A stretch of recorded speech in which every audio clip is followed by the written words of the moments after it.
పెళ్ళైనా పండగైనా వేడుక ఏదైనా పట్టు చీరల ప్రత్యేక వేదిక వారాహి సిల్క్స్. నమస్తే రమ్మగారు. నమస్తే జయ. రమ్మగారు, ఏదైనా ఒక సిరీస్ స్టార్ట్ చేద్దామండి. గాలి బంగ్లా అని ఒక సస్పెన్స్ పుస్తకం పంపించారు నాకు. గాలి బంగ్లా. కానీ దాన్ని చెప్పడానికి ముందు వెనక ఆడి ఆడి నేను సస్పెన్స్ మెయింటైన్ చేయలేనేమోనని చెప్పట్లేదు. ఓహో, చదివేశారు, అయిపోయిందా? చదివాను ఎప్పుడో, చాలా రోజులైంది. చెప్పండి అమ్మా, గుర్తొచ్చినప్పుడల్లా ఆయన ఫోన్ చేసినప్పుడల్లా అమ్మా గాలి బంగ్లా చెప్తానన్నారు కదా మేడం, ఎందుకు చెప్పలేదు మీరంటే. లాస్ట్ ఇయర్ 25లో జూన్ జూలైలలో స్వాతిలో వచ్చింది. 16 వారాలు ఏమో సీరియల్. ₹1,00,000 బహుమతి వచ్చిందట ఆ కథకి. అబ్బా, అది బుక్గా ప్రింట్ చేయాల, సీరియల్గా వచ్చింది. అది మీరు చెప్పండి అన్నారు. అయితే ఆయన ఈ స్వాతి పత్రిక గురించి 2 మాటలు, మంచి మాటలు చెప్పాలమ్మా మీరన్నారు. కరోనా టైంలో చాలా పత్రికలు మూసేశారు, అప్పుడు అసలు చేయలేకపోయారు కదా. స్వాతి మాత్రం మూతపడలేదట. వేమూరు బలరాం గారు దాని ఎడిటర్గా ఉన్నారు కదా, ఆయన చాలా శ్రద్ధగా జాగ్రత్తగా ఈ సాహితీ అభిమానులని, రైటర్లని, మరి రచయితల్ని ప్రోత్సహించడం పత్రికలు అవే కదా. ఇదివరకు ఎన్ని ఉండేవి, ఇప్పుడు ఎక్కువ లేవు కదా. ఇప్పుడు అన్ని ఆన్లైన్ పత్రికలు వచ్చేసినాయి. కానీ ఇది మాత్రం స్వాతి స్వపరివార పత్రిక మాత్రం చక్కగా నడుస్తూనే ఉంది. ఇంటాక్ట్గా అమౌంట్ కూడా పంపించేస్తారు, చాలా శ్రద్ధగా పంపించేస్తారు. ఏదైనా కథ పంపిస్తే కావాలి అని అడిగి వెంటనే వాళ్ళు ఏదైనా పోటీలు పెడితే ఆ పోటీల్లో బహుమతి చెంది వచ్చిన కథలకి వెంటనే బహుమతి అమౌంట్ వచ్చేస్తుంది. కథ వేయటం కూడా స్టార్ట్ చేసేస్తారు. వారు చాలా సహృదయులని, వారి గురించి 2 మంచి మాటలని మీ మాటల్లో చెప్పండి అమ్మా. ఆయన వల్ల మేము అలాంటి రైటర్లు అందరూ ఇప్పటికీ సంతోషంగా ఉన్నాము. లేకపోతే రాసిన కథలు ఎక్కడ వేసుకోవాలో తెలియని స్థితి ఉండేది. మరి చక్కగా ప్రాంప్ట్గా ఇది కూడా పారితోషికము ఇచ్చేస్తారు, శ్రద్ధగా వేస్తారు. పత్రిక మూయకుండా ఉంచటం వల్లే మేము ఇప్పటికీ రైటర్లను రాయగలుగుతున్నాము అని చెప్పారు. గొప్ప విషయం, చాలా మంచి విషయం కదా. తెలియాలిగా అందరికీ. ఎందుకంటే ఇప్పుడు అసలు ఇది వరకు మన చిన్నప్పుడైతే ఎన్ని వచ్చేవి, ఎన్ని పత్రికలు ఉండేవో. అవును కదా. ఇప్పుడు ఇంచుమించు అన్ని పత్రికలు పోయినాయి. ఎప్పుడు ఎవర్ గ్రీన్ గా కనపడుతుంది స్వాతిని. మధుబాబు గారు రాస్తూనే ఉంటారు అందులో. పెద్దవాళ్ళు చాలా మంది రాస్తూనే ఉంటారు. రకరకాలు వస్తుంటాయి కాలమ్స్. కొన్ని చందమామ కథలు అవి కూడా వేస్తున్నట్టున్నారు ఇప్పుడు. మేము కొంచెం తగ్గిపోయింది. ఇది వరకు నేను రెగ్యులర్గా చదివేదాన్ని. ఈ కొన్ని చదవటం కాదు, మన దగ్గర అప్పుడు రోజు పుస్తకం మార్చడానికి ఒక అబ్బాయి వచ్చేవాడు ఎవ్రీడే. విపుల, చతుర అవి కూడా తెచ్చేవాడు. అప్పుడు ఇంకా హాసం అని అవని బోలెడని వచ్చేవి జయ. ప్రభా, జ్యోతి ఎన్ని వచ్చేవో. అదే ఏమీ లేవు. సినిమా పత్రికలు అవి కూడా పోయినాయి. ఇప్పుడంతా సోషల్ మీడియానే వ్యాపించి ఉంది. ఇప్పటికీ పుస్తకాలు చదివే వాళ్ళు ఉన్నారంటే ఈ పత్రిక ఒకటి నడుస్తోంది కాబట్టి, ఈ బుక్ చదవాలి, పుస్తకంలోనే చదవాలన్న ఆసక్తి ఉన్న వాళ్ళకి ఇది ప్లస్గా ఉంటుంది. ఇది ఏమిటంటే వేగు చుక్క. కొంచెం మొదటి 1-2 ఎపిసోడ్లలో కొద్దిగా శృంగారపరమైన వ్యవహారంగా కనపడింది కానీ అంత ఏం లేదు. మిగిలిన కథ అంతా బాగా నడుస్తుంది. ఈ కథ బేస్ అదనమాట. అందుకని మొదటి భాగం కొంచెం సుమారుగా ఉన్నట్టు, అంటే నేను పెద్దగా ఆసక్తికరంగా చదవను కానీ అలాంటివి విషయం చెప్పడానికి ఏముంది, మనం చెప్పచ్చు కదా. ఇప్పుడు ఆ మాటకు వస్తే మన ఇవి కూడా కాశీ మజిలీలు అవి కూడా బోల్డన్ని పెళ్ళిళ్ళు, ఆ ఊరెళ్ళి పెళ్ళి, ఈ ఊరెళ్ళి పెళ్లి చేసుకుంటూ ఉండటమే వాళ్ళ పని. అదే కదా. మనకి విక్రమార్క కథలు కూడా అంతే, ఎన్ని పెళ్లిళ్ళు చేసుకుంటారు. విక్రమార్కుడు మరీ ఘోరం గారు అసలు. ఇది కూడా అలాంటి ఘోరమైన కథే, కానీ బాగుంది. ఓకే, చెప్దాం. ఆయన రాసినట్టు 16 భాగాలు. చెప్పడం వేరు, రాయటం వేరుగా కొన్ని భాగాలు వస్తాయి. మహేంద్ర భూపతి అని ఓ రాజుగారు. ఆయన రాజ్యం పేరు ఏదో ఉంది కానీ నాకు ఇప్పుడు గుర్తు రావట్లేదు. సరే, కాంభోజ రాజ్యం అనుకుందాం, మనం పెడదాం పేరు. ఓకే. సో ఈ కాంభోజ రాజ్యానికి ఈయన మహేంద్ర భూపతి అని రాజు. ఈయన పెద్ద పర్సనాలిటీ, బ్రహ్మాండంగా కనపడడానికి బాగుండేవారు. కథాకాలానికి ఆయనకు 40 సంవత్సరాలు ఉన్నాయి. ఈయనకి 30 మంది భార్యలు ఉన్నారట. బాగానే కరెక్ట్గా విన్నాము. అయితే ఈ 30 మంది భార్యలు ఈయనకి ఏంటంటే, ఆయనకి ఎవరూ చేయలేని పనిని, ఎవరూ అనుభవించనంత సౌఖ్యం, ఎవ్వరికీ రానంత గొప్ప పేరు కావాలని కోరిక. మామూలుగా రాజుగా కూడా ఆయన చండప్రచండుడే. యుద్ధ విద్యలు అవి గట్టిగా వచ్చు. యుద్ధం అంటూ వస్తే తిరగొట్టేస్తాడు ఎవరినైనా. కానీ ఆయనకి స్త్రీ చాపల్యం ఉంది. ఫెమినైజింగ్ క్యారెక్టర్స్ కొన్ని కనపడుతూ ఉంటాయి మనకి. ఈయనకి ఏంటంటే 30 మంది రాణులకి 30 భవనాలు ఉన్నాయట. ఆయన రోజు సాయంకాలం పూట ఆ భవనాల ముందు నడుస్తూ వెళ్తాడు. ఆయన ఎక్కడ ఆగదలుచుకుంటే అక్కడ ఆగుతాడు. అప్పుడు దుందుబులు మోగుతాయట ఆయన బయలుదేరితే. దుందుబి ఆగిందంటే రాజు ఎక్కడో ఆగినట్టే. ఈ రాణుల పరిస్థితి ఎట్లా ఉంటుందంటే, ఈ 30 మంది ఉన్నారు కదా, వీళ్ళు సాయంకాలం అయ్యేసరికి చక్కగా ఆయన రాజుగారు వస్తాడని అలంకరించుకుని వాకిళ్లలో ఎదురు చూడడం. ఆయన ఎక్కడో చోట ఆగి దుందుబి ఆగిపోగానే ఓహో ఆయన ఎక్కడ మన ఇంటికి రాలేదంటే ఇక రానట్టే వీళ్ళు లోపలికి వెళ్ళిపోవటం. కానీ ఈ రాణులు పంజరాల్లో చిలకలుగా ఉన్నారు. ఆయన మొట్టమొదట 2 పెళ్ళిళ్ళే చేసుకున్నాడు. ఆ చేసుకునేటట్టుగా ఆయనకి 25 ఏళ్ళే. ఈ 2 వివాహాల తర్వాత ఏదో ఒక సందర్భంలో ఆయనకి ఇంకో సౌందర్యవతిని ఎవరినైనా చూసేసరికి ఆయనకి ఆమె కూడా కావాలనిపించింది. అప్పుడు ఆయన ఈ రకమైన స్ట్రాటజీ ఐడియా డెవలప్ చేసుకున్నాడు. ఎక్కువ మంది రాణులు కావాలి మనకి, నెలకు 30 రోజులు, రోజుకొక భార్యతో సుఖించాలి. అప్పుడు 30 రోజులకి 30 మంది భార్యలు ఉండాల్సిందేనని 30 మంది అమ్మాయిల్ని పట్టుకున్నాడు. ఇవే కాకుండా మళ్ళీ ఊళ్ళో ఎవరైనా సౌందర్యవతులు వాళ్ళు కనపడ్డారంటే వాళ్ళని కూడా ఆయన ఉపయోగిస్తాడు. ఎప్పుడైతే ఈ ఎంతసేపు స్త్రీలు సాయంకాలం వీళ్ళింటికి వెళ్తారా వాళ్ళ ఇంటికి వెళ్తారా ఈ పిచ్చ జనాలకు అర్థమైందో రాజు మీద నమ్మకం అవి పోతాయి. నువ్వు చెండ ప్రచండుడివో ఇంకోటో చండమార్తాండుడివో అంతే. అది ఉండదు. ఈయన ఈ స్త్రీలోలత్వం బయటపడుతుంది. వాళ్ళ మిగిలిన ఐడియాలజీ అంతా పక్కకి పోయి ఈ 3 భార్యలని, 4 భార్యలని, 30 మంది భార్యలని ఇవే మాట్లాడతారు. ఆయన తాలూకు మిగిలిన అడ్మినిస్ట్రేషన్ అంతా గంగలో కలిసిపోయినట్టే. ఎప్పుడు కూడా స్త్రీ వ్యసనం వల్ల ఇలాంటివి వస్తాయి. మీ ప్రతిభ ఏం కనపడదు ఇంకా దాని ముందు. ఈ రాజు పని కూడా అంతే అయింది. ప్రజల్లో ఆయన పట్ల ఒక రకమైన అసహనము అది డెవలప్ అయింది. ఈ సందట్లో ఇక్కడ ఏం జరిగింది, ఈయనకి ఇప్పుడు 40 వచ్చినాయి. ఆ పెళ్లి చేసుకునే మొదటి పెళ్లికి 25 ఏళ్ళకి చేసుకున్నాడు. క్రమంగా 2 3 భావం అయింది. ఒక 6 పెళ్లిళ్ళ తర్వాత ఆయనకు అర్థమైంది తనకి సంతానం కలగదు అని. సంతానం లేదు, 30 మంది ఆడవాళ్ళు ఉండి పిల్లలు లేరు. అయినా ఈయన ఏమనుకున్నాడు, ఓహో ఇంకేముంది సంతానం కలిగేది ఏం లేదు, ఎంతమందితో స్త్రీలతో కావాలంటే అంతమందితో సుఖించవచ్చు. అలాగని దాన్ని 30కి పెంచాడు. ఈయనకి 40 ఉన్నాయి కానీ ఆఖరి భార్యలు 16, 18, 22, 20 ఏళ్ల వాళ్ళే ఉంటారు. మరి చిన్నపిల్లలనేగా చేసుకుంటారు. 40 ఏళ్ల రాజుగారు 38 ఏళ్ల పెళ్లి కూతురు ఇప్పుడు మనం వెతుక్కున్నట్టుగా 2 years గ్యాప్తో చేసుకోరుగా. చిన్నపిల్లలే బాగుంటారు. అంత పెద్ద అయ్యేదాకా పెళ్ళిళ్ళు కాకుండా ఉండేవాళ్ళు కాదు, ఆ కాలము కాదు. ఈయన ఆఖరి భార్యలు ఇంకా ఇంకా చిన్న చిన్న పిల్లలు. ఈ చిన్న పిల్లలు ఈ రాజు ఏంటి రోజు ఒకటి లైన్గా రాడు, అలా నడుస్తూ ఆయనకి ఏ ఊహ వస్తే ఆ ఊహ ఆ ఇంట్లోకి వెళ్తాడు. ఒక్కోసారి ఒక రాణి దగ్గరికి 3 సార్లు 4 సార్లు వెళ్ళింది కూడా, రోజు అక్కడికే వెళ్ళింది కూడా కనపడుతుంది. ఈ మిగిలిన వాళ్ళందరూ భర్త కోసం వేచి ఉండటం, ఆయన రాకపోవటం. ఎంతకాలం దీన్ని చూస్తారు, తోచద్దు. పైగా కుటుంబాలతో రాకపోక అవి ఉంటే ఏదో ఒక రకంగా ఉండునేమో. ఈ వీళ్ళలో ఒక రకమైన ఇన్ఫిడిలిటీ డెవలప్ అయిపోయింది ఈ రాణులందరిలో. ఎవరు మగవాడిని లోపలికి తీసుకురావాలి అన్న ఆలోచనలు వచ్చేసి అక్రమ సంబంధాల వైపుకి వెళ్ళిపోయారు వాళ్ళు. రోజు వెయిట్ చేయటం, రోజుల తరబడి భర్త రాకపోవటం. ఇలాంటి పరిస్థితి ఉన్నప్పుడు పాతివ్రత్యం కుదరదు, నడవక బయట నుంచి మగవాళ్ళు లోపలికి వస్తుండేవాళ్ళు. వాళ్ళని తేవడానికి వీళ్ళు ఎన్ని రకాల మార్గాలు అవలంబించేవాళ్ళు. ఈ రాజుగారు దుందుబి మోగింది, సాయంకాలం అయ్యింది, ఎవరింట్లోకి ఆయన వెళ్ళిపోయాడు. ఆయన కోసం వేచి ఉన్న రాణి ఎన్ని రోజుల నుంచో చూస్తోంది. ఆవిడకి పిసుకు పుట్టిపోయింది. ఈ చెలికత్తెకి చెప్పింది. అప్పుడెప్పుడో ఒకసారి ఒక కుర్రాడు ఇక్కడ పనిచేయడానికి వచ్చాడు కదా, వాడిని తీసుకురమ్మంటే చెలికత్తె చాలా తెలివిగా ఏం చేసింది, కోట దాటి అక్కడి నుంచి ఆ కుర్రాన్ని వెంబడి పెట్టుకొచ్చింది. అది ఎట్లా చేసింది, ఆ అబ్బాయికి ఆడవేషం వేసి తీసుకొచ్చింది. 30 మంది రాణులకి తలుపులు బయట అందరూ ముసలి వాళ్ళు, శతాధిక వృద్ధులు, పెద్ద వయసు ఉన్నవాళ్ళు, చిన్న వయసు ఉన్నవాళ్ళు కాదు, వాళ్ళకు ఉండే సైనికులు, ఆ తాళాలు వేయటాలు అవన్నీ 80 ఏళ్ళు 90 ఏళ్ళు 70 ఏళ్ళు బాగా వృద్ధాప్యంలో ఉన్నవాళ్ళు.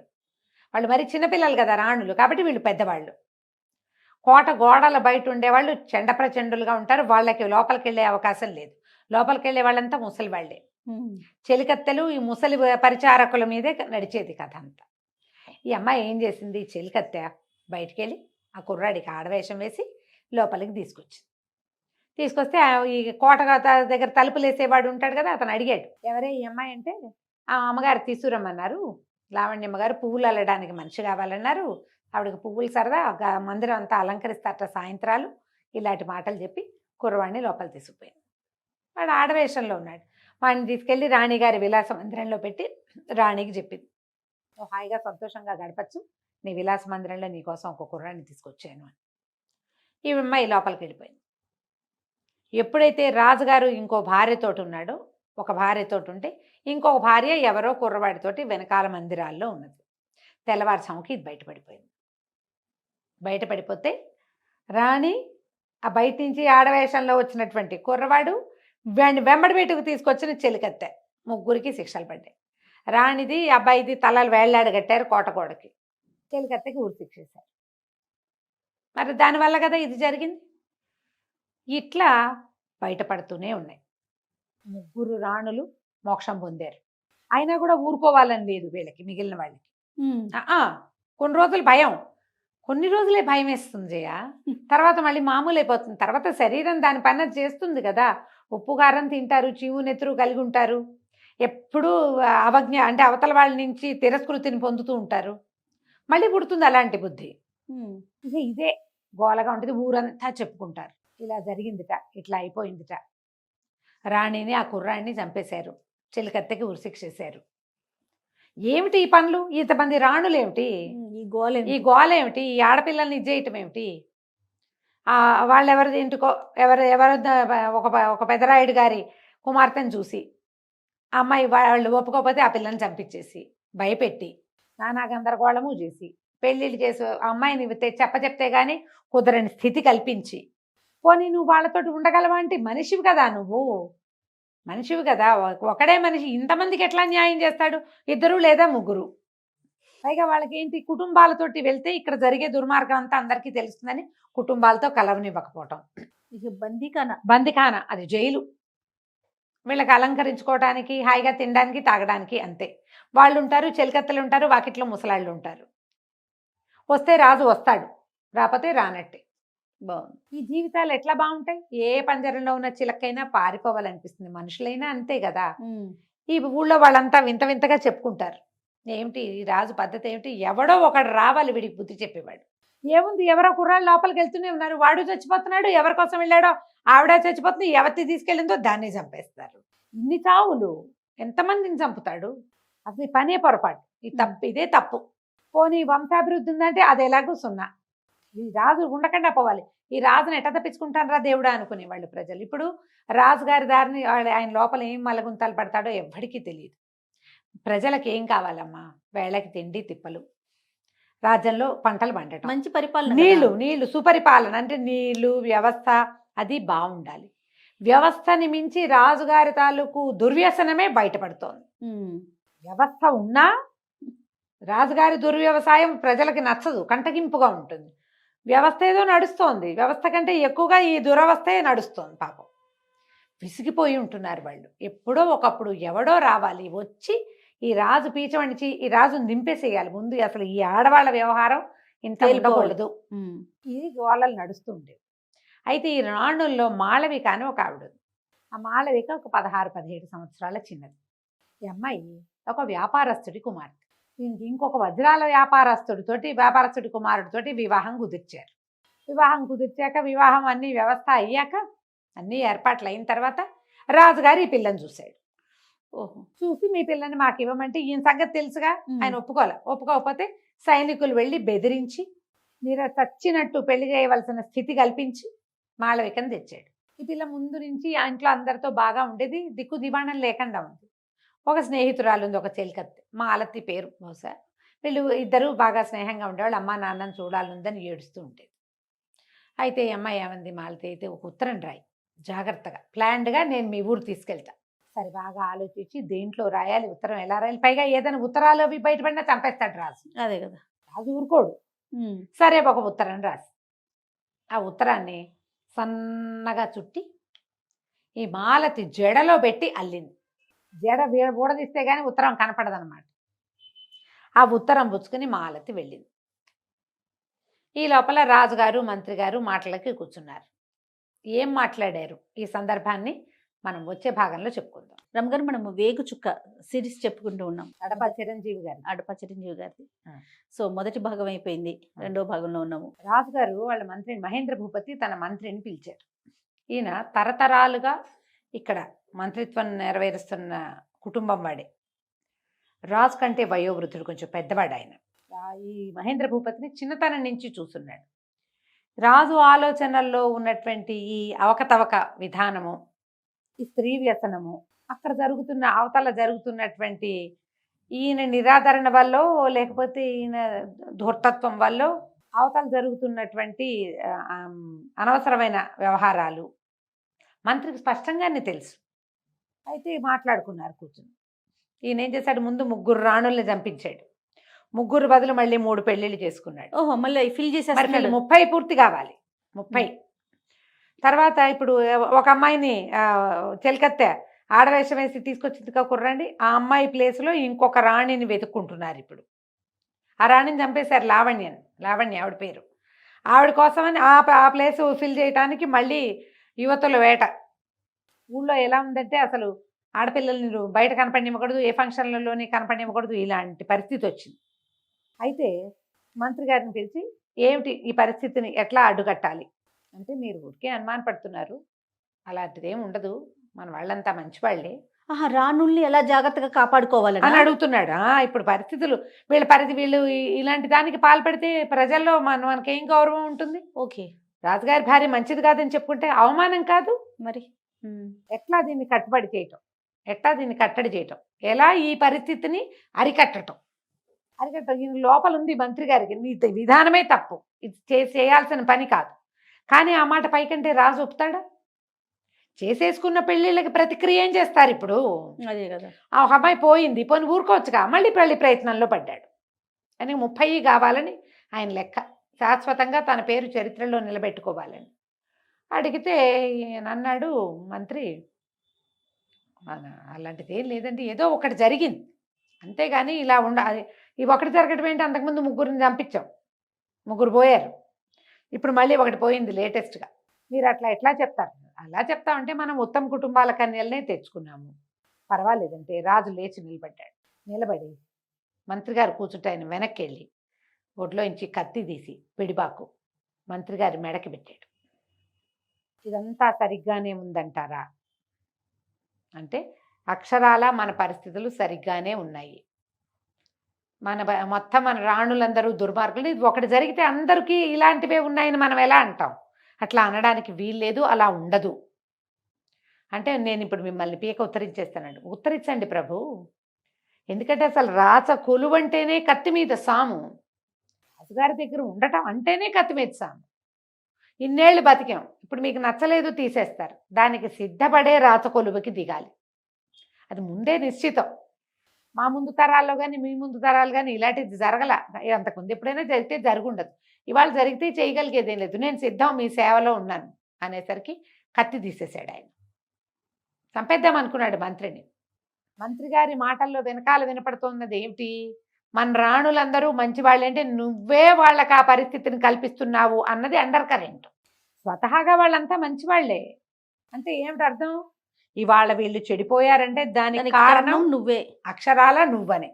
ఆయన అంటల్లా, కత్తి తీసి ఎదురుగుండా నుంచున్నాడు. నేను మిమ్మల్ని చంపేస్తానని మీకు భయం కలగట్లేదు. భయానికి ఏముంది ప్రభు, నేను సిద్ధంగా ఉన్నా అంటే, మన రాణులందరూ మంచివాళ్ళు అంటారని. మంచివాళ్లే, మీరేం చేయొచ్చు? వేగుల్ని ఆల్రెడీ ఈయన ఏం చేశాడు, వేగుల వాళ్ళని పెట్టాడు. తన సొంత ఇంటి మీద, తన సొంత అంతఃపురం మీద వేగుల వాళ్ళు. ఏ నగరుకి, ఏ కోటకి, అదే ఏ భవంతికి ఎవరు వస్తున్నారు, ఎవరు వెళ్తున్నారు, ఎవరెవరు ఏ సమయాల్లో ఏం చేస్తున్నారు, ఏ రాణి యొక్క కార్యకలాపం ఏమిటి అనేది వేగుల వాళ్ళు చూస్తూ ఉంటే ఇక ఆడవాళ్ళకి రక్షణ ఏముంది? వాళ్ళు అదేదో చేస్తారని వీళ్ళు ఈ పని చేస్తుంటే నిరంతరాయంగా వేగులే చూస్తుంటారు మన ఇంట్లో ఆడవాళ్ళని.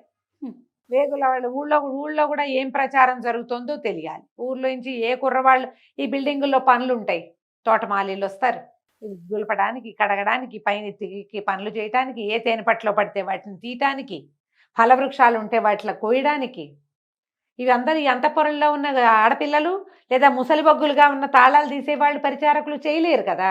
ఆ పనులకి యంగ్స్టర్స్ కావాలి. వాడు ఎవడైనా లోపలికి వస్తే ఏ రాణి కన్ను ఏ కుర్రాడి మీద ఉందో, ఎంత కాపలా, ఈ కష్టమంతా పడాల్సి వస్తుంది. సరే మంత్రి గారు అన్నాడు, అట్లా కాదండి, వేగుల్ని ఎలాగూ పెట్టారు, ఊరంతా అసహ్యంగా చెప్పుకుంటున్నారు, రాణులకి దేవాలయాలకి వెళ్ళే వెసులుబాటైనా ఇవ్వండి. ఇట్లా పంజరంలో బందీలను చేశాడు కదా వాళ్ళకి ఏ ఫ్రీడము లేదు.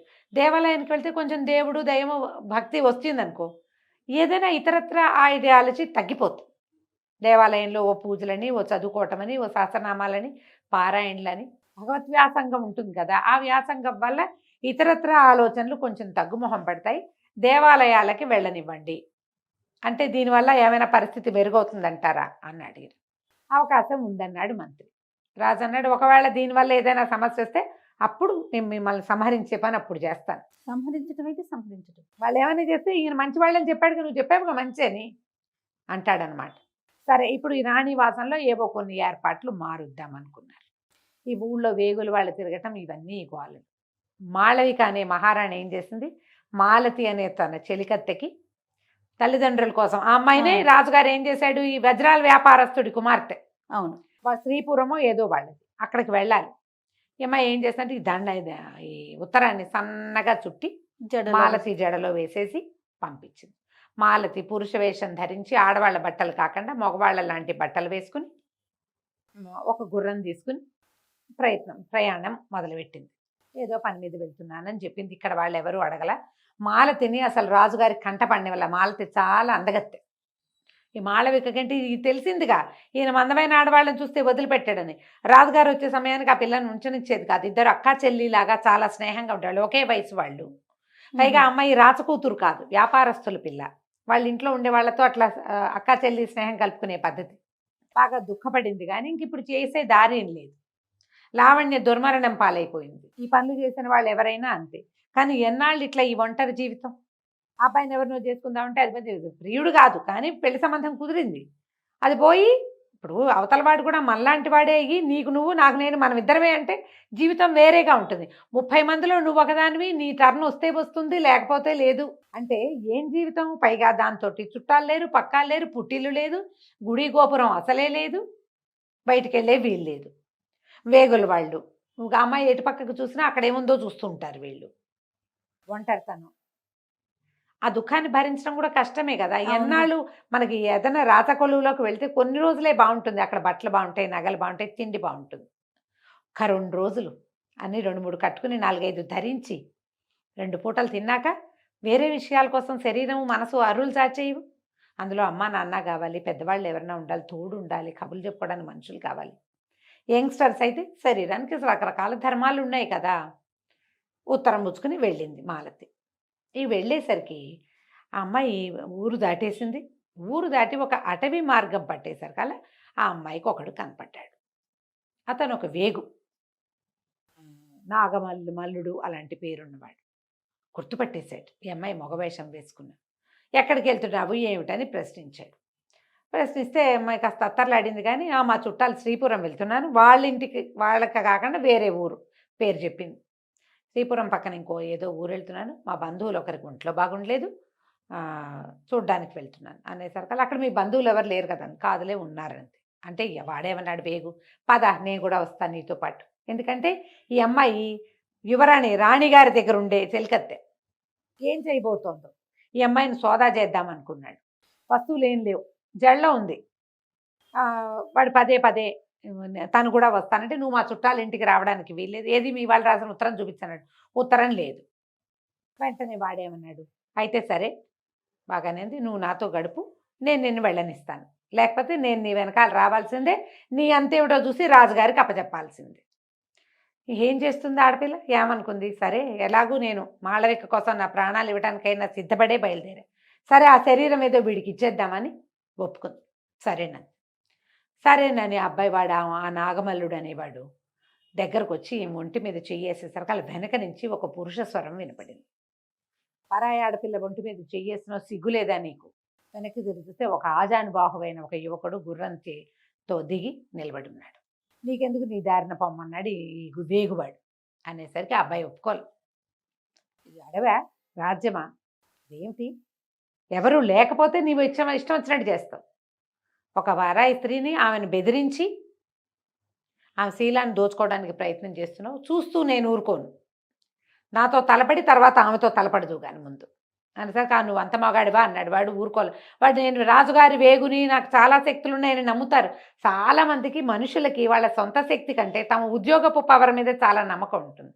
ఈ యువతల వాడు చూస్తే ఇవి కుర్రాడుగా ఉన్నాడు, మంచి ఎత్తరి మనిషి, బాగా దృఢంగా కనపడుతున్నాడు.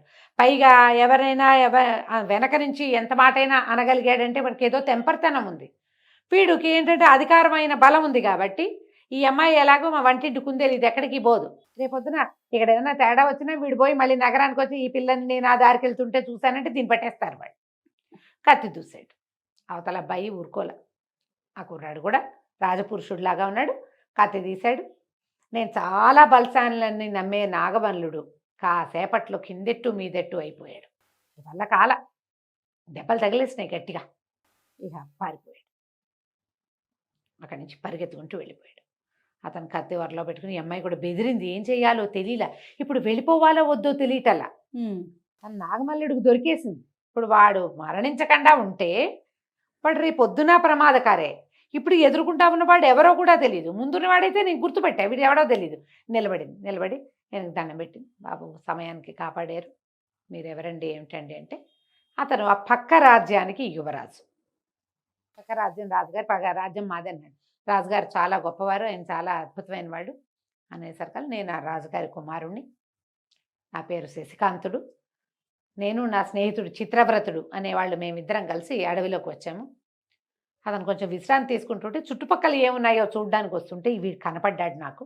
నువ్వు ఆపదలో ఉన్నావని నేను రక్షించడానికి వచ్చాను, నువ్వెవరు ఏమిటి అని అడిగితే, నా పేరు మాలతని, మరి నేను రాణిగారి చెలికత్తెనని చెప్పేసరికల్లా ఆయన అన్నాడు, మీ రాజ్యంలో ఉన్న విచిత్రమైన పరిస్థితులను వింటూనే ఉన్నాము, ఎవరైనా కాపాడాలి ప్రభు మమ్మల్ని, తప్పకుండా మిమ్మల్ని సేవించే అవకాశం కావాలని కోరుకుంటున్నాను. ఇవాళ నా మాన ప్రాణాలు రక్షించారు మీరు, మీకు ఎన్నో కృతజ్ఞతలని పదే ఆయనకి దండాలు పెట్టి, ఒక సత్రం వీళ్ళు ఈ అమ్మాయి ఉండేది అంటే ఎవరినైనా కలుసుకోవటానికి కోసం పెట్టుకున్న ప్లేస్, అక్కడికి ఎట్లా రావాలో, అక్కడికి వచ్చినప్పుడు తనకు ఎట్లా కబురు చేయాలో అతనికి వివరంగా చెప్పి, ఊర్లో గనక వస్తే, మా రాజ్యంలోకి వస్తే నన్ను కలుసుకోండి తప్పకుండా, నేను మీకు ఏది కావాలన్నా చేయించి పెడతాను అని చెప్పి అతనికి చెప్పింది. మంచి పొడగరి, చాలా చక్కగా ఉన్నాడు, ముందు సంస్కారిగా కనపడుతున్నాడు. ఈ అమ్మాయి ఏం చేసింది, ఆయన వెళ్ళొస్తానని చెప్పి గుర్రం ఎక్కి తన దారిని తను శ్రీపురానికి వెళ్ళిపోయింది. అక్కడ మాళవిక తల్లిదండ్రుల్ని కలుసుకుని తన జడలో ఉన్న ఉత్తరాన్ని, జడ ముడి విడతీసి, తనది విప్పుకోలేదు, ఎవరైనా విప్పాలి, అట్లా అల్లబడింది ఆ జడ. విప్పించి అందులో ఉన్న ఉత్తరంలో ఉన్న విషయాలన్నీ వాళ్ళు తెలుసుకున్నారు. ఈ రాజుగారి పద్ధతి, అక్కడ జరుగుతున్న అరాచకము, ఇతర రాణులతో వస్తున్నటువంటి రకరకాల ఇలాంటివి, ఇవే పూర్తి వివరంగా ఉన్నాయి. వాళ్ళు పాపం ఇంకేం చేస్తారు, పెళ్ళైపోయింది, ఇక చేయగలిగేది ఏం లేదు. ఎంతో దుఃఖించారు. మేము బాగానే ఉన్నామని చెప్పారు. మళ్ళీ ఒక తండ్రి స్వహస్తాలతో ఒక ఉత్తరం రాసి, కూతురు అల్లిన విచిత్రమైన జడలాగానే తల్లి కూడా అల్లి ఆ ఉత్తరం అందులో పెట్టి మాలతిని వెనక్కి పంపించారు.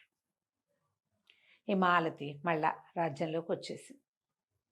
గుర్రం వేసుకుని వచ్చి ఈ రాణిగారిని కలుసుకున్నాక సరే ఇద్దరు ఒకళ్ళనొకళ్ళు కావలించుకుని కసుకుని, అమ్మ నాన్నని చూసి వచ్చింది కదా, నువ్వెంతో సహాయం చేసావు, నీ వల్ల మా అమ్మ నాన్నలు నువ్వే వెళ్ళి, నువ్వు చూస్తే నేను చూసినట్టే ఉంది నాకు అంటే, సరే వెళ్ళేటప్పుడు చాలా ప్రమాదం ఎదురైందమ్మా, ఇట్లా వాడు ఒకడు అడ్డం పడ్డాడు, వేగులు వాడు, మన పక్క రాజ్యపు యువరాజు శశికాంతుడట ఆయన పేరు, ఆయన రక్షించాడంటే ఆయన తీసుకురాపోయావా అంతే, తీసుకురా వచ్చే వెసులుబాటు లేదు, ఆయన ఏదో దీని మీద వచ్చేట పని మీద అడవిలో ఏదో చూస్తున్నామన్నారు. నేను కానీ ఆయనకి ఎట్లా రావాలో చెప్పాను, వస్తే చూద్దాం అని చెప్పుకున్నారు. ఉత్తరం చూసుకుని సంతోషించింది అమ్మడు. ముందేం జరుగుతుందో చూడాలి. ఈ చిత్రవ్రతుడు అనే స్నేహితుడితో కలిసి వచ్చిన శశికాంతుడు అడవిలో 4 పక్కలా చూసి వాళ్ళ దారిన వాళ్ళు ఇంకో పక్కకి బయలుదేరారు. ఒకవేళ ఈ రాజ్యంలో ప్రజలంతా ఎవడో ఒకడు రావాలి, వీడంతు చూడాలి అనుకుంటున్నారు. అతడు ఇతడేనా, మరి వివాహిత అయిన మాళవికతోటి ఇతను ఎట్లా ఉండబోతాడు, రేపొద్దున ఏం జరుగుతుంది ఈ కథలో మనం వచ్చే భాగంలో తెలుసుకుందాం. రమ్మగారు, మనము అడప చిరంజీవి గారిది వేగుచుక్క చెప్పుకుంటూ ఉన్నాము కదండి, చాలా ఇంట్రెస్టింగ్ ఉంది స్టోరీ మాత్రం కదా. అవును, చాలా ట్విస్టులు, కానీ పేర్లు కూడా చాలా ఎక్కువ ఉన్నాయి కదండి. పేర్లు ఎక్కువ ఉన్నాయి, రాణుల పేర్లు, రాజుగారి పేర్లు, స్నేహితురాళ్ల పేర్లు గందరగోళంగా ఉన్నాయి. గుర్తున్నంత మటుకు చెప్తున్నాను. కొన్ని పేర్లు నేనే పెట్టేస్తున్నా, ఆయన పాప వేరే పేర్లు పెట్టారు, నేను ఆ పేరు మనకి నచ్చిన పేరు మనం పెట్టుకోవటమే. ఒక యువరాజు కనిపించాడు విమలకి. ఆమెని వీరమల్లుడు అనే ఒక గూఢచారి నుంచి రక్షించాడు. అతను చిత్రవ్రతుడు, వాళ్ళిద్దరు కదంబ రాజ్యపు రాజకుమారుడు. అవును, అతను వివిధ ఊర్లను చూడడము, చుట్టుపక్కల ఉన్న రాష్ట్రాలు, చుట్టుపక్కల రాజ్యాల్లో ఉన్న సిటీలు, టౌన్లు, వాటిని పరిశీలించాలన్న ఉద్దేశంతో బయలుదేరారు అడవిలో స్వేచ్ఛగా తిరగటానికి. అయితే వీళ్ళు ఎప్పుడు ఈ విమలని రక్షించిన తర్వాత విమల వచ్చేసింది, మళ్ళీ మాళవికకి వాళ్ళ అమ్మా నాన్న రాసిన ఉత్తరం ఇచ్చింది, ఈ కథ నడుస్తుంది. ఆ రోజు ఏమైందంటే ఈ శశికాంతుడు చిత్రవ్రతుడు వాళ్ళు అడవిలో నడుస్తుంటే, చిత్రవ్రతుడు అంత ధైర్యస్తుడు కాదు, కొంచెం పిరికివాడు కూడా. కానీ పరమసాహస అయిన రాజకుమారుడితో పాటు వెళ్తే ఏదో కొంచెం మనకు కూడా వస్తుంది కదా అని ఏదో కత్తి కటారు పెట్టుకున్నాడు, కానీ అంత జోరైన వాడు కాదు. వీళ్ళిద్దరూ నడుస్తున్నారు. దూరంగా వాళ్ళకి ఒక 3 అమ్మాయిలు కనపడ్డారు. కరవా పల్లెటూరు వాళ్ళుగా ఉన్నారు. ఒక అమ్మాయి చాలా అందంగా ఉంది, ఇద్దరు పర్వాలేదు పిల్లలు, వయసులో ఉన్న ఆడపిల్లలు ఇట్లా చేతులు దగ్గర పెట్టుకుని భయపడుతున్నట్టున్నారు. ఇతను గబుక ఏదో అనబోయాడు. ఈ శశికాంతుడు నోరు మూసేశాడు, ఆగని. ఎందుకంటే ఈ 3 పిల్లలకి ఎదురుగుండా ఒక సింహం నిలబడి ఉంది. అది నిశ్శబ్దంగా చూస్తుంది. వీళ్ళు ఏదైనా మాట్లాడితే అది అటు దూకుతుందో ఇటు దూకుతుందో. ఏమన్నాడు, నీ చెట్లు అవి ఎక్కడం వచ్చా అంటే, నాకు ఎక్కడం వచ్చు, సింహం ఎదురుకుండా కనపడుతోంది అనేసరికి ఏదో ఒకటి చెయ్యి, ప్రయత్నం చేయమన్నాడు. ఈ చిత్రవ్రతుడు పరిగెత్తుకుంటూ ఉడతలాగా వెళ్ళి చెట్టెక్కేసాడు. సో మగపిల్లాడు పంచగించ ఉండి సులువుగా ఎక్కగలుగుతారు. మగపిల్లాడు అవడం ఒకటే కాదు, వాళ్ళ బట్టలు కూడా, బట్టల వల్ల రెండోది మగపిల్లల్లో ఉండే ఒక రకపు తెంపరితనం సాధారణంగా కొంచెం ఆడపిల్లల్లో తక్కువ ఉంటుంది. అవునండి, మన చెట్టెక్కేయగలం అవన్నీ నమ్మలేరు, వాళ్ళు భయపడతారు, ఎక్కుతారు తర్వాత, కానీ ముందు భయం ఉంటుంది. ఈ ఆడపిల్లలు 3 పరిగెడదామని ఉంది, కానీ వాళ్ళకి చెట్టు ఎక్కగలమన్న నమ్మకం లేదు. దానితో ఇంత పెద్ద పెద్ద పరికిణీలు, ఓణీలు, జళ్ళు, బట్టలే అడ్డం పడిపోతాయి, ఉణికిపోతున్నారు ఆ సింహాన్ని చూసి. ఇతను ఏం చేశాడు, శశికాంతుడు కబుక్కుని చప్పట్లు జరిచాడు. ఉలిక్కిపడ్డారు వాళ్ళు, ఉలిక్కిపడ్డారు, ఈ సింహము ఉలిక్కిపడింది. ఈ ఉలిక్కిపడిన సింహము సులువుగా ఇతను కొంచెం దగ్గరలో ఉండేసరికి ఇతని వైపుకు దూకింది. దూకంగానే 3 ఆడపిల్లలు పరిగెత్తుకుంటూ వెళ్ళి చెట్ల చాటున ఉంచున్నారు, చెట్టు ఎక్కలేరు. ఇక లంఘించింది సింహం ఇతని మీదకి. యథాశక్తి చేయగలిగినంత యుద్ధం చేశాడు, కిందకి మీదకి. ఏంది, దాన్ని తప్పించి బెదిరించాలనుకున్నాడు, చంపేయాలన్న ఓ ధోరణి లేదు.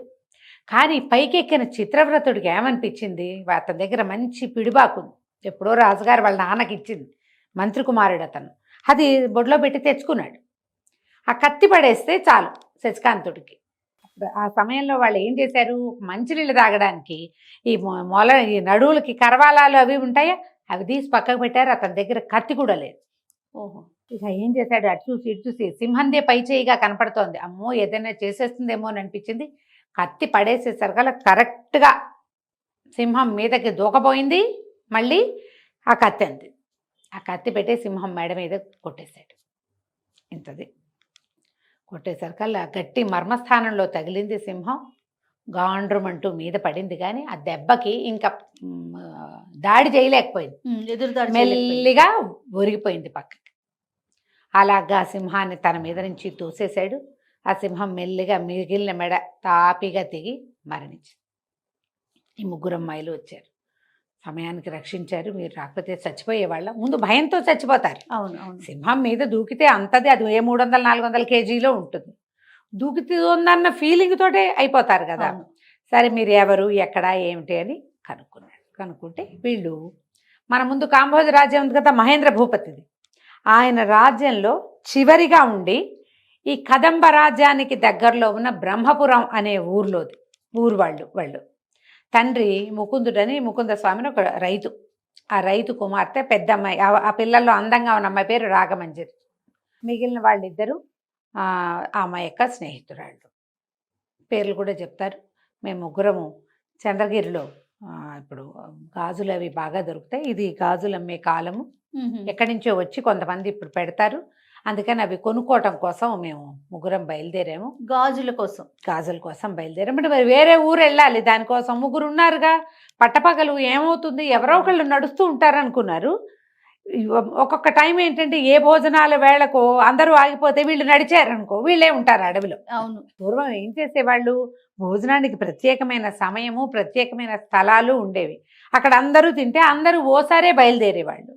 చిన్న చిన్న గుంపులుగా ఒక 10 అడుగులు 20 అడుగుల గ్యాప్తో నడిచిపోయేవాళ్ళు. ఆడపిల్లలు వచ్చేటప్పుడు సులువుగా వచ్చేసారు, ఇది వెళ్ళే దారి పట్టారు. ఈ వెళ్ళే దారిలో ఏమైంది, అందరూ బాటసార్లు అందరూ ఎక్కడికక్కడ చెట్ల కింద ఆగారు. వీళ్ళు చీకటి పడకుండా వెళ్ళిపోదామని ఒక రవ అంగ ముందుకేసేసరికి సింహానికి దొరికేశారు. సరే మీరెవరు ఏమిటి ఇంకా చెప్పల వీళ్ళు తమ సంగతి. వాళ్ళు కొనుక్కున్న సామాన్లన్నీ ఒక మూటలో ఉన్నాయి. గభాలను పరిగెత్తుకుంటూ వెళ్ళి ఆ సింహం కంగారులు ఎక్కడో బారేశారు. దాన్ని తెచ్చుకున్నారు. ఈ జడలో పెట్టుకునే రకరకాల వస్తువులు, గాజులు అవన్నీ కొనుక్కున్నారు ముగ్గురు. ఆ మూట పుచ్చుకున్నారు.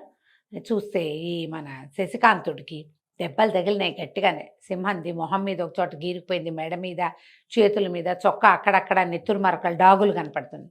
ఈ అమ్మాయిలు కంగారు పడ్డారు. అయ్యో అయ్యో దెబ్బలు తగిలినాయి అంటే పర్వాలేదు అన్నాడు. కానీ అట్లా కాదు, ఏదో ఒకటి చెయ్యకపోతే ఈ సింహం ఇంతకుముందు దేన్ని చంపిందో దాని గోళ్లల్లో వాటి తాలూకు ఏమైనా ఉండిపోతే అవన్నీ ఇబ్బంది అవుతాయి, మంచిది కాదు. కాబట్టి మా ఊరు రండి అని పిలిచారు. సరే ఇద్దరు తమ గుర్రాలని లాక్కుంటూ బయలుదేరారు. ఈ వెళ్తూ ఉండగా ఊరికే ఒక మాట వరుసకి మీ రాజ్యము రాజుగారు గురించి వచ్చేసరికి రాజులు ఎంత దుర్మార్గులుగా ఉంటారో, రాజులంటే ఎంత అయిష్టమో ఆ అమ్మాయి లిస్టల్లే చెప్పింది. ఆ రాగమంజరి పరమ దుర్మార్గుడు మా రాజు. దాంతో మా ఊళ్ళో ఆడపిల్లలు ఎవ్వరూ బయటికి రారు. ఇప్పుడు ఎవరు సైనికులు రాని కాలం కాబట్టి మేము వచ్చాం. సైనికులు వచ్చే తిరిగే కాలం అయితే అసలు మేము రానే రాము, బయటికి రానివ్వరు మమ్మల్ని. మా స్వతంత్రాన్ని పాడు చేశాడు రాజు. ఆయన మంచివాడు కాదు. దాంతోపాటు వీళ్ళు పన్నులు వసూలు చేయటాలు అవన్నీ చాలా కఠినంగా ఉన్నాయి. ఆయనకి 30 మంది పెళ్ళాలు, 30 భవనాలు, 30 మందికి తలా ఒక 30 మంది సైనికులు, చెలికత్తెలు, వాళ్ళకి తిండి తిప్పలు, వీళ్ళకి నెలసరి సరుకులు. మరి ఆ డబ్బంతా ఎక్కడి నుంచి వస్తుంది? ప్రజల నుంచి. మరి ఇక్కడి నుంచే రావాలి. దాంతో అతను డబ్బులు నిరంకుశంగా వసూలు చేయటం, పన్నులు.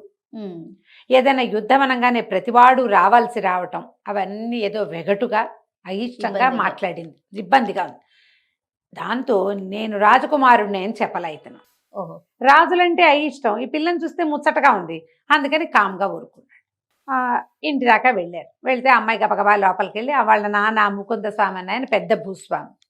ఆయన ఏమమ్మా ఇంత ఆలస్యమైంది ఏదో అడిగాడు. నాన్న ఇట్లా సింహం కనపడింది, ఆ అడవిలో ఉన్నవే 2-3 సింహాలు, అది మాకు ఎదురుపడింది.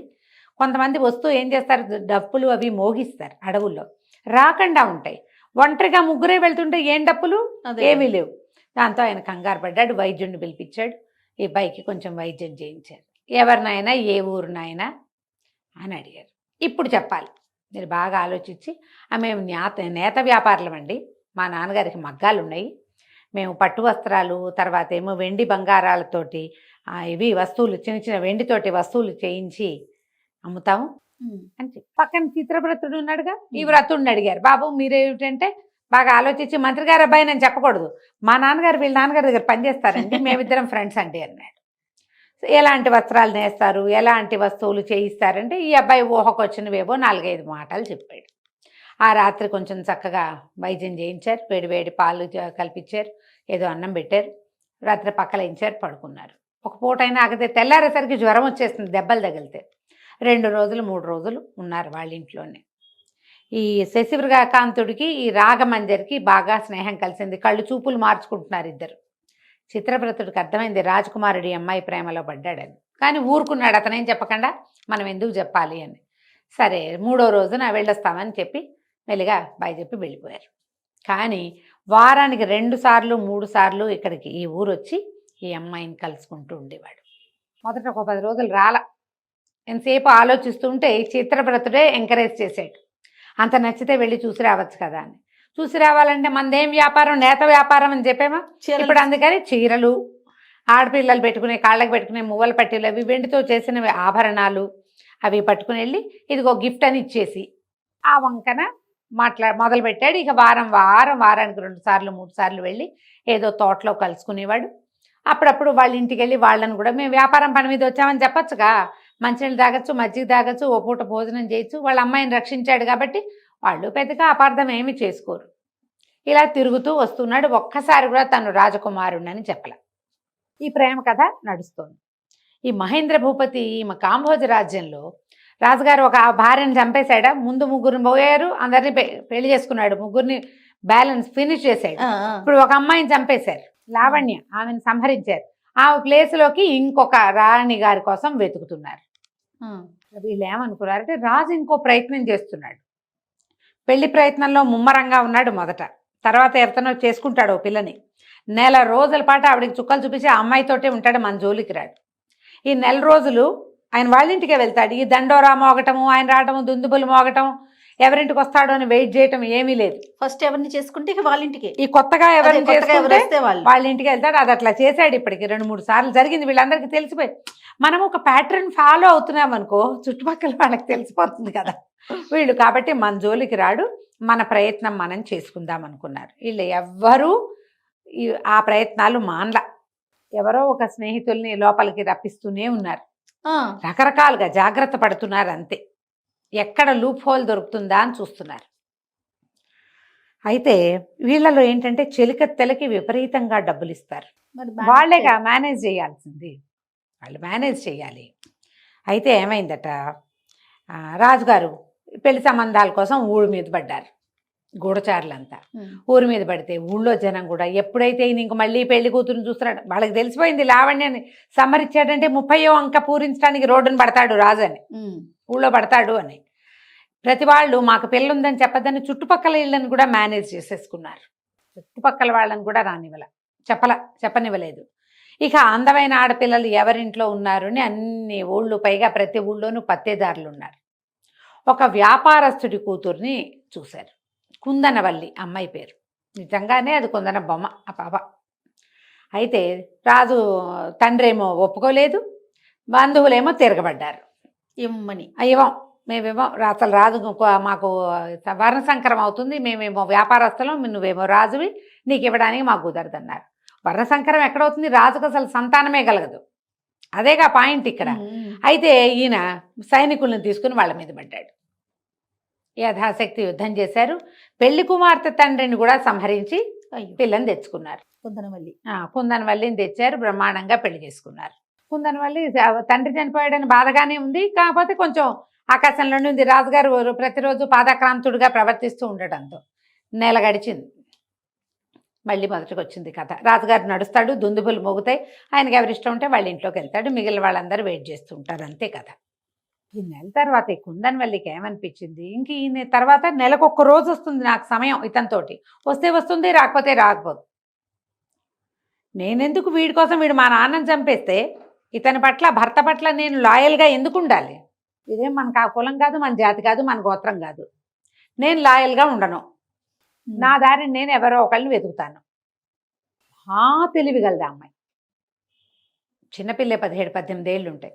వచ్చి ఒక్కొక్క అందరు రాణులతోటి ఫ్రెండ్షిప్ చేసింది. మాళవికతో చాలా స్నేహం చేసింది. ఎంత స్నేహమో మాళవికతో. ఆ అమ్మాయి చెప్పింది, నేను ఇంకా రాజు కోసం వేచి ఉండను, నా ప్రయత్నం నేను చేసుకుంటాను. ఇక్కడ సారంగి అని ఒక తెలివైన చెలికత్తి ఉంది. అది అందరు రాణుల దగ్గర డబ్బులు సంగ్రహిస్తుంది. వీళ్ళకి ఏంటంటే నెలసరి ఖర్చులకి రాజు డబ్బిస్తాడు. అయితే అందులో సగం చెలికత్తెలకే వెళ్తాయి. కుందనవల్లి అయితే ₹1 ఎంచుకోవట్లే, అందరు చెలికత్తెల మీద పనిచేస్తుంది. ఈ మొత్తం రాణుల చెలికత్తెలందరూ కుందనవల్లి డబ్బు తినేవాళ్ళే. ఆ అమ్మాయికి పుట్టింట్లో చాలా డబ్బు ఉంది, ఆస్తిపరుల అమ్మాయి కదా, తండ్రి కూడా చనిపోయాడు, వాళ్ళకి చాలా పెద్ద ఆస్తే వస్తుంది, దానికి అసలు డబ్బు అంటే లెక్కే లేదు. ఈ రాజు మీద రివెంజ్ మాత్రమే ఉంది. భర్తల మీద రివెంజ్ తీర్చుకోవాలంటే ప్రధానమైన పద్ధతి ఏంటి, ఆడవాళ్ళు అవలంబించేది ఇంకొక మగవాడిని వెతకటం. ఈ అమ్మాయి ఆ పని మీద ఉంది. ఈ కుందనవల్లి ఎలాంటి ప్లాన్ చేసిందంటే, ఆ అమ్మాయి దగ్గరికి రోజు ఎవరో ఒకళ్ళు వస్తున్నారన్న వార్తలు తెలుస్తున్నాయి మిగిలిన రాణులకి. ఎలా చేస్తోంది, ప్రాణభయం లేదే దీనికి. ఈ రాణుల వెనకాల, వాళ్ళు ఉన్న బిల్డింగులకి వెనకాలన్న ప్రహరీలో ఒక పగులుంది. ఈ అమ్మాయి ఒక్కొక్క చెలికత్త చేత ఒక్కొక్క ఇటుక చొప్పును తీయించి ఒక మనిషి దూరేంత సందు చేయించింది అక్కడ. దానికి యువతల ఉన్న చెట్లని, కుండీలని, మామూలు చెట్లు కాకుండా కొన్ని కుండీలు పెట్టించింది. పైన పహరా తిరిగే వాళ్ళకు కూడా కుండీలు మొక్కలు కనపడతాయి, కానీ దాని కింద నుంచున్నవాడు కనపడ్డాడు. సరిగ్గా ఈ జైళ్లలో లైట్లు తిరుగుతుంటే, లైట్ వెనకాలే నడుస్తుంటే కనపడం కదా, అట్లా పహరా తిరిగే సమయాన్ని పరిహరించి జాగ్రత్తగా రావడం ప్లాన్ చేసుకున్నారు. ప్రతిరోజు ఎవరో ఒకళ్ళు వస్తూనే ఉన్నారు లోపలికి. మిగిలిన రాణులకి మంటగా ఉంది, ఇది హాయిగా ఎంజాయ్ చేసేస్తోంది అనిపించేస్తోంది. అది తప్పే, చేయకూడని పని. ఏమనాలంటే కాలు జారటం అనే అనాలి దాన్ని. కానీ రాజు మీద పగ సాధించేది ఎట్లా? వాళ్ళెవరూ సంతోషంగా పెళ్లి చేసుకోలే ఆయన్ని, దాని మీద పగ సాధించాలంతే. ఈ అమ్మాయి కోసం ప్రతిరోజు ఎవరో ఒకళ్ళు వచ్చేవాళ్ళు. ఏ రాణితో అయినా మాట్లాడితే నీకు కావాలా అని కూడా అడిగేది. కావాలంటే నీకు దగ్గర పంపిస్తా, అంత గట్టిదనమాట. అయితే ఈ మంత్రి గారు ఏం చేశారు, ఈ రాణులు ఇలా దుశ్చర్యకు పాల్పడకుండా ఉండాలంటే వీళ్ళని దేవాలయానికి పంపించు, చెప్పాడు. అక్కడికి పంపిస్తూ ఉంటే కాస్త రోజు వెళ్తూ ఉంటారు. రోజు కాదు, వారం 2 సార్లు 3 సార్లు వెళ్తే అప్పుడు వాళ్ళకి ఏమవుతుంది, కొంచెం దైవము కృష్ణారామ అని దుశ్చర్యలకు పాల్పడకుండా ఉంటారు. అది వీళ్ళకి ఇంకో తెలివి వచ్చింది. ఆ దేవాలయం వెనకాల పెద్ద తోట ఉంది. రాణులందరూ గుళ్ళోకి వెళ్తే ఇంకా ఎవ్వరూ రాకూడదు గుళ్ళోకి. ఈ చెలికత్తెలు ఆ తోట వెనకాల భాగం నుంచి మగవాళ్ళని ప్రవేశపెట్టడం మొదలుపెట్టారు. ఇది చేయదలుచుకుంటే ఇక ఆడవాళ్ళని మించింది లేదు ఆ విషయంలో. అయితే ఏమైందంటే ఈ వీరవల్లుడు ఉన్నాడు కదా, విమలకి చాలా భయంగా ఉంది. విమలలో నళినో తన పేరు, మొదట చెలికత్తె ఫస్ట్ దెబ్బతింది కదా. ఆ అమ్మాయికి ఏముంది అనిపించిందంటే వాడు వచ్చి రాజుకి తన మీద చెప్తాడేమోనని చూసింది కొద్ది రోజులు. వాడు ఎందుకు రాలేదో ఈ అమ్మాయికి అర్థం కాల. వాడు సమయం కోసం వేచి ఉన్నాడు. రాణుల చెలికత్తెల్ని వాళ్ళని అటకాయిస్తే కుదరదు, వాళ్ళ దారికి వెళ్ళకూడదు. ఇలా చేశారని చూపించాలి రాజుకి, ప్రూఫ్ ఉండాలి. అంతకంటే లేవు. అమ్మాయి బయటికి వెళ్ళిందనడానికి ప్రూఫే లేదు ఇక్కడ. నేను చూశానని చెప్తే ఇక్కడ కూడా ఒక ప్రూఫ్ ఉండాలిగా, నేను అక్కడ చూశాను నువ్వు ఎవరిని చూసావో అంటారు. అంతేగా. వాడు సమయం కోసం వేచి ఉండి ఎప్పుడైతే ఈ రాణులందరూ ఇక్కడికి వస్తున్నారో ఆ సమయాన్ని పెట్టుకున్నాడు. అయితే ఈ చెలికత్తెల్లో సారంగి అని ఒకటి ఉంది కదా, ఈ సారంగికి ఈ మాళవిక వీళ్ళంతా డబ్బులు ఇచ్చారు. మేము దేవాలయానికి వెళ్తాం, మా కోసం ఒక్కొక్కళ్ళ కోసం ఒక్కొక్క మనిషిని పట్టుకురమ్మని. ఎవరు ఏం చేశారు, ఈ మాళవిక కోసం ఒక కుర్రాన్ని పట్టుకుంది. అమ్మ ఏది బజార్ల వెంట తిరుగుతూ ఆడపిల్లల వైపు చూస్తున్న కుర్రాళ్ళని పట్టుకుని వాటితో మాట్లాడి నీకు మంచి అద్భుతమైన సౌందర్య రాశిని పరిచయం చేస్తానని పిలిచి వాడికి విషయం చెప్పింది. రాణిగారు అనగానే వాడు హడిలిపోయాడమ్మ బాబోయ్ని, ఏం భయం లేదు నీకు, చాలా సేఫ్గా అవుతుంది, ఒక్కసారి నువ్వు వచ్చి ఆమెతో స్నేహం చేస్తే నువ్వు ఎప్పుడు కావాలంటే అప్పుడు నేను ఆమె దగ్గరికి నేను తీసుకెళ్తా అంటే ఒప్పుకున్నాడు కుర్రాడు. ఒప్పుకుంటే ఆ అబ్బాయిని ఏం చేసింది సారంగి కరెక్ట్గా తోటకి తీసుకొచ్చింది. వీళ్ళు దేవాలయానికి వెళ్ళారు. దేవాలయంలో పూజలు మంత్రి గారి ఉద్దేశం ఏంటి, పూజ గీజ చేస్తే వాళ్ళకి బుద్ధి వస్తుంది అనుకున్నాడు. కాదు, పూజ తర్వాతే వీళ్ళు ఈ ఆలోచన చేశారు. మరి వాళ్ళకి అక్కడ జైలు వాళ్ళు ఉన్నది, దొరికిందే అవకాశం. ఎప్పుడైతే వీళ్ళు ఈ దాంట్లోకి తోటలోకి వెళ్ళారో ఆ కుర్రాన్ని ప్రవేశపెట్టారు. ఆ అబ్బాయితో ఉండగానే ఈ వీరవల్లుడు ఉన్నాడు కదా, వీరమల్లుడు మొట్టమొదట ఈ అమ్మాయిని అటకాయించిన గూఢచారి వాడు పట్టేసుకున్నాడు, సారంగిని పట్టుకున్నాడు. పదా నీ సంగతి చూస్తాననే సరికలు ఈవిడేమంది, సారంగి ఏమంది, అసలు నువ్వు ఎట్లా వచ్చావు, ఇక్కడ రాణులందరూ ఉంటే నువ్వు రాకూడదు, అసలు కేవలం వాళ్ళ సైనికులు అందరు ముసలి వాళ్ళు ఉన్నారు గుంపు, వాళ్లే ఉండాలి, అసలు కుర్రాళ్ళు రావడానికి వీలు లేదు, పైగా నువ్వు గూఢచారివి, నువ్వు ఎందుకు వచ్చావంటే మీ సంగతి రాజు దగ్గర చూపిస్తానంటాడు వాడు. సారంగి ఊరుకోలే, కత్తి తీసి నీకు డబ్బు ఇస్తాను, డబ్బులు పుచ్చుకుని వెళ్ళిపో లేదా యుద్ధం చేయి. వీడేమన్నాడు, నేను డబ్బు తీసుకోను, యుద్ధము చేయను, రాజుకే చెప్తా. రాజుకే చెప్తా, రాజుకి చెప్పకూడదంటే ముందు రాణి కావాలి, తర్వాత నువ్వు కావాలి, ఒప్పుకోమన్నాడు. ఆ అమ్మాయి ఒప్పుకోలేదు. గూఢచారులతోటి కుదరదు, ఇలా బెదిరింపులకు పాల్పడితే అసలు కుదరదు, నీకు సులువుగా లోపలికి వచ్చేందుకు మార్గం ఉన్నవాడని మేము ఒప్పుకోము, వాడెవడో మాకు తెలియకుండా ఉండాలి, అదే మాకు కుదిరే వ్యవహారం, కాబట్టి కత్తి తీయమంటే ఇద్దరు కలిసి ఆపేడా యుద్ధం చేశారు. సారంగి ఆ వీరమల్లుడు చాలా గట్టివాడు, సరిపోలేదు, ఇంచుమించు ఆమెను కిందకి పడదోసేసి మెడ మీద కత్తి పెట్టేశాడు. ఇంతలో వెనక నుంచి ఒక పిడిబాకు వచ్చి వీరమల్లుడి వీపులో దిగింది. ఈ బాకు ఎవరు విసిరారు, వీరమల్లుడిని ఏం చేశారు, గూఢచారి మిస్ అయితే ఎంత అల్లకల్లోలం అవుతుంది రాజుగారికి తెలిస్తే, అవి ఏం చేశారో మనం వచ్చే భాగంలో తెలుసుకుందాం. వేగుచుక్క సిరీస్ లో ఉన్నాం కదా మనం. గూఢచారికి పిడిబాకు గుచ్చుకుంది, తర్వాత ఏమైందండి, చనిపోయాడు. ఇంక అతను గట్టిగా తగిలింది, వెనక నుంచి గట్టిగా విసిరేరు ఎవరు, అది వీపులో దిగేసరికల్లా ఏముంది, వీపులో నుంచి వస్తే హార్ట్గా కదా తగిలేదు, పెద్ద కేక పెట్టి విరుచుకు పడిపోయాడు. అడిలిపోయారు మాళవిక సారంగి, మహారాణి మాళవిక చెలికత్తె సారంగి. వెనక చూస్తే వెనకాల నిలబడి ఉన్నాడు రుద్రసేనుడు. ఈయన చంద్రగిరి ప్రాంతం నుంచి పన్నులు వసూలు చేసే అధికారి. సైన్యాల్లోనే అధికారులు కొంతమంది ఉంటారు కదా, చంద్రగిరి ప్రాంతంలో చేస్తాడు అతను. ఆయన ఎందుకు వచ్చాడో వీళ్ళకి అర్థం కాదు, ఆయన ఇలాంటి పరిస్థితుల్లో ఉండవలసిన పోస్ట్ కాదు అయింది. అమ్మ ఏం చేసింది, వెంటనే ఆ కుర్రాడి వైపుకి తిరిగి కుర్రాడిని తీసుకొచ్చిందిగా, అబ్బాయి ఇక్కడి నుంచి వెళ్ళిపో, మళ్ళీ ఈ ప్రయత్నం చెయ్యొద్దు, ఎవ్వరికి నువ్వు చూసుని చెప్పొద్దు, నువ్వు మాట్లాడేవా చచ్చిపోతావు, ముందు నువ్వు నోరు మూసుకుని నీకు దొరికిన అనుభవం చాలు, ఇంకొకసారి ఈ ప్రయత్నం కూడా చేయొద్దు, వెళ్ళిపో అని చెప్పింది. ఆ కుర్రాడు ఒక్క పరుగు తీశాడు. వాడి కంట ఎదురుకుండా ఇంతలా మనిషి చచ్చిపోతే భయం వేయదు. అవును. మాళవిక జాలిగా చూసింది, ఆ చచ్చిపోయి కింద పడి చచ్చిపోయాడా, పోతే పోయాడమ్మా, ఇలాంటి వాళ్ళు పోవాల్సిందేనని ఆయన దగ్గరకు వచ్చాడు. సారంగా ఆయనకి దండం పెట్టింది. అతనేమో మహారాణికి అభివాదం చేశాడు. సారంగా అడిగింది, మీరు ఇక్కడికి ఎట్లా వచ్చారు ప్రభు అని అడిగింది. నేను దారిలో మేము చంద్రగిరి నుంచి వస్తుంటే దేవాలయానికి మహారాణులందరూ వచ్చారని ఇక్కడ ఇది పహరా కింద బయట ఏర్పాటయి ఉంది. ఈ పహరా ఏర్పాటైతే ఈ రాణిగారి సైనికుల వెనకాల వీరమల్లుడిని కనపడేసరికి నాకు ఆశ్చర్యం వేసింది. రాణుల సైనికులంతా ఎవరు? బయట నుంచి ఉండే వాళ్ళు యువకులే, లోపలికి వెళ్ళే వాళ్ళంతా వృద్ధులు. కానీ వీడెట్లా వెళ్తున్నాడు వీళ్ళ వెనకాల? ఎవరినో మంచి చేసుకుని లోపలికి వస్తున్నాడు వాడు, ఎవరినైనా బెదిరించడానికి వస్తున్నాడేమో అని నాకు అనిపించింది. నేను ఉండటానికి మహారాజు గారి సైనికుడుగా అంటే అధికారిగా ఉన్నాను, కానీ రాజుకి నా అంత బద్ధ విరోధి ఇంకొకటి లేడు. వాడి వల్ల నా కూతురు చనిపోయింది, ఇంకొక దారి లేక నేను రాజసేవలో ఉన్నా అని కళ్ళ నీళ్ళు పెట్టుకున్నాడు. నీలాంటిదేనమ్మా నా కూతురు కూడా. రాజు అందంగా ఉన్న ఆడపిల్లను చూస్తే ఊరుకునే గుణం లేదు, చాలా దుర్మార్గుడు. నా కూతురు మీనాక్షి 16-17 సంవత్సరాల పిల్ల. ఆ అమ్మాయిని చూసి ఏదో ఎదిరించి ప్రశ్నించిందని ఆమెను మానభంగం చేసి వదిలిపెట్టాడు. ఆ పిల్ల నా కంటి ఎదురుగుండానే ఊరిపోసుకుని చనిపోయింది. మీనాక్షి నా కూతురని రాజుకు తెలీదు. పిల్లల్ని దాచుకునే దౌర్భాగ్య స్థితి ఈ దేశంలో. ఆ అమ్మాయి చనిపోయేసరికల్లా నా భార్య మంచాన పడి 3 నెలల్లో ఆమె కూడా కన్ను మూసింది. ఇప్పుడు ఇవి నా కూతురు అని గనక తెలియజేస్తే ముందెందుకు తెలియజేయలేదు అంటాడు. ఆ కూతురు పోయిన దుఃఖం నుంచి తేరుకోలేదు నేను.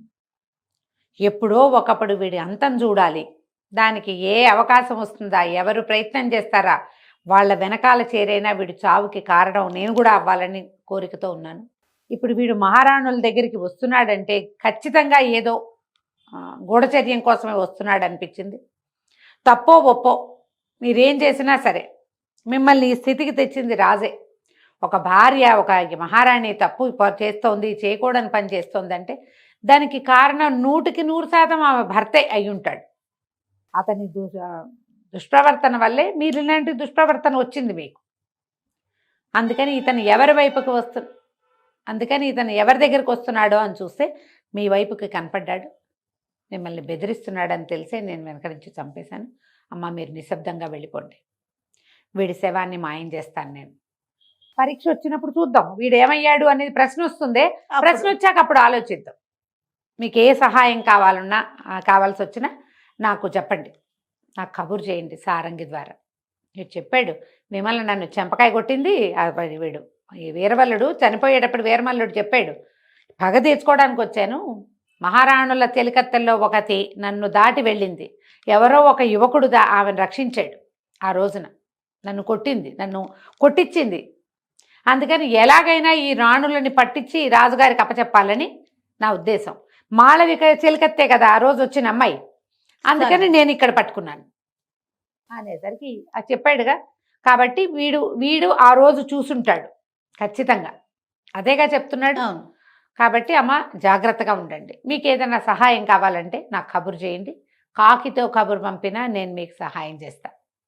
రాజుకి వ్యతిరేకంగా ఈ విషయాల్లో, ఆడపిల్లల విషయంలో నేను ఏ సహాయమైనా చేస్తానన్నాడు రుద్రసేనుడు. మీరు వెళ్ళిపోండి, శవాన్ని నేను మాయం చేస్తానన్నాడు. నిశ్శబ్దంగా మాళవిక చెలికత్తెలు, మిగిలిన రాణులు అక్కడేవో బావి అవి ఇవన్నీ కాళ్ళు చేతులు మొహం కడుక్కుని ఏదో రిలాక్స్ అయినట్టు అటు ఇటు తిరిగి తోటలో తిరిగినట్టుగా తిరిగి చీకటి పడే వేళకి బయటకు వచ్చేసాడు. రుద్రసేనుడు వీడి శవాన్ని మాయం చేసేసాడు. జరిగిపోయింది. 2-3 రోజుల తర్వాత రాజుకు తెలిసింది వీడేడి ఒకడు రావాలిగా, 3 రోజులకి 4 రోజులకి ఓసారి వచ్చి మాట్లాడాలి. గూఢచారులు అందరు రావాలి, అందరు వస్తున్నారు, వీడు రాల. వీరమల్లుడు ఏమయ్యాడు? అందరూ ఏం చెప్తారు, ఈ అమ్మాయి వెళ్ళింది శ్రీపురం అడవిలో, శ్రీపురానికి వెళ్ళి అక్కడ ఉండాలి.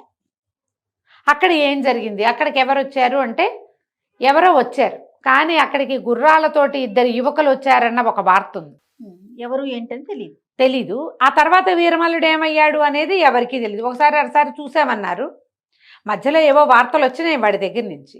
కానీ ఈ వీడి సంగతి వాళ్ళకి తెలియలే. శవం కనపడలేదు కదా, బాడీ లేకపోతే అసలు తెలియదు. అవును.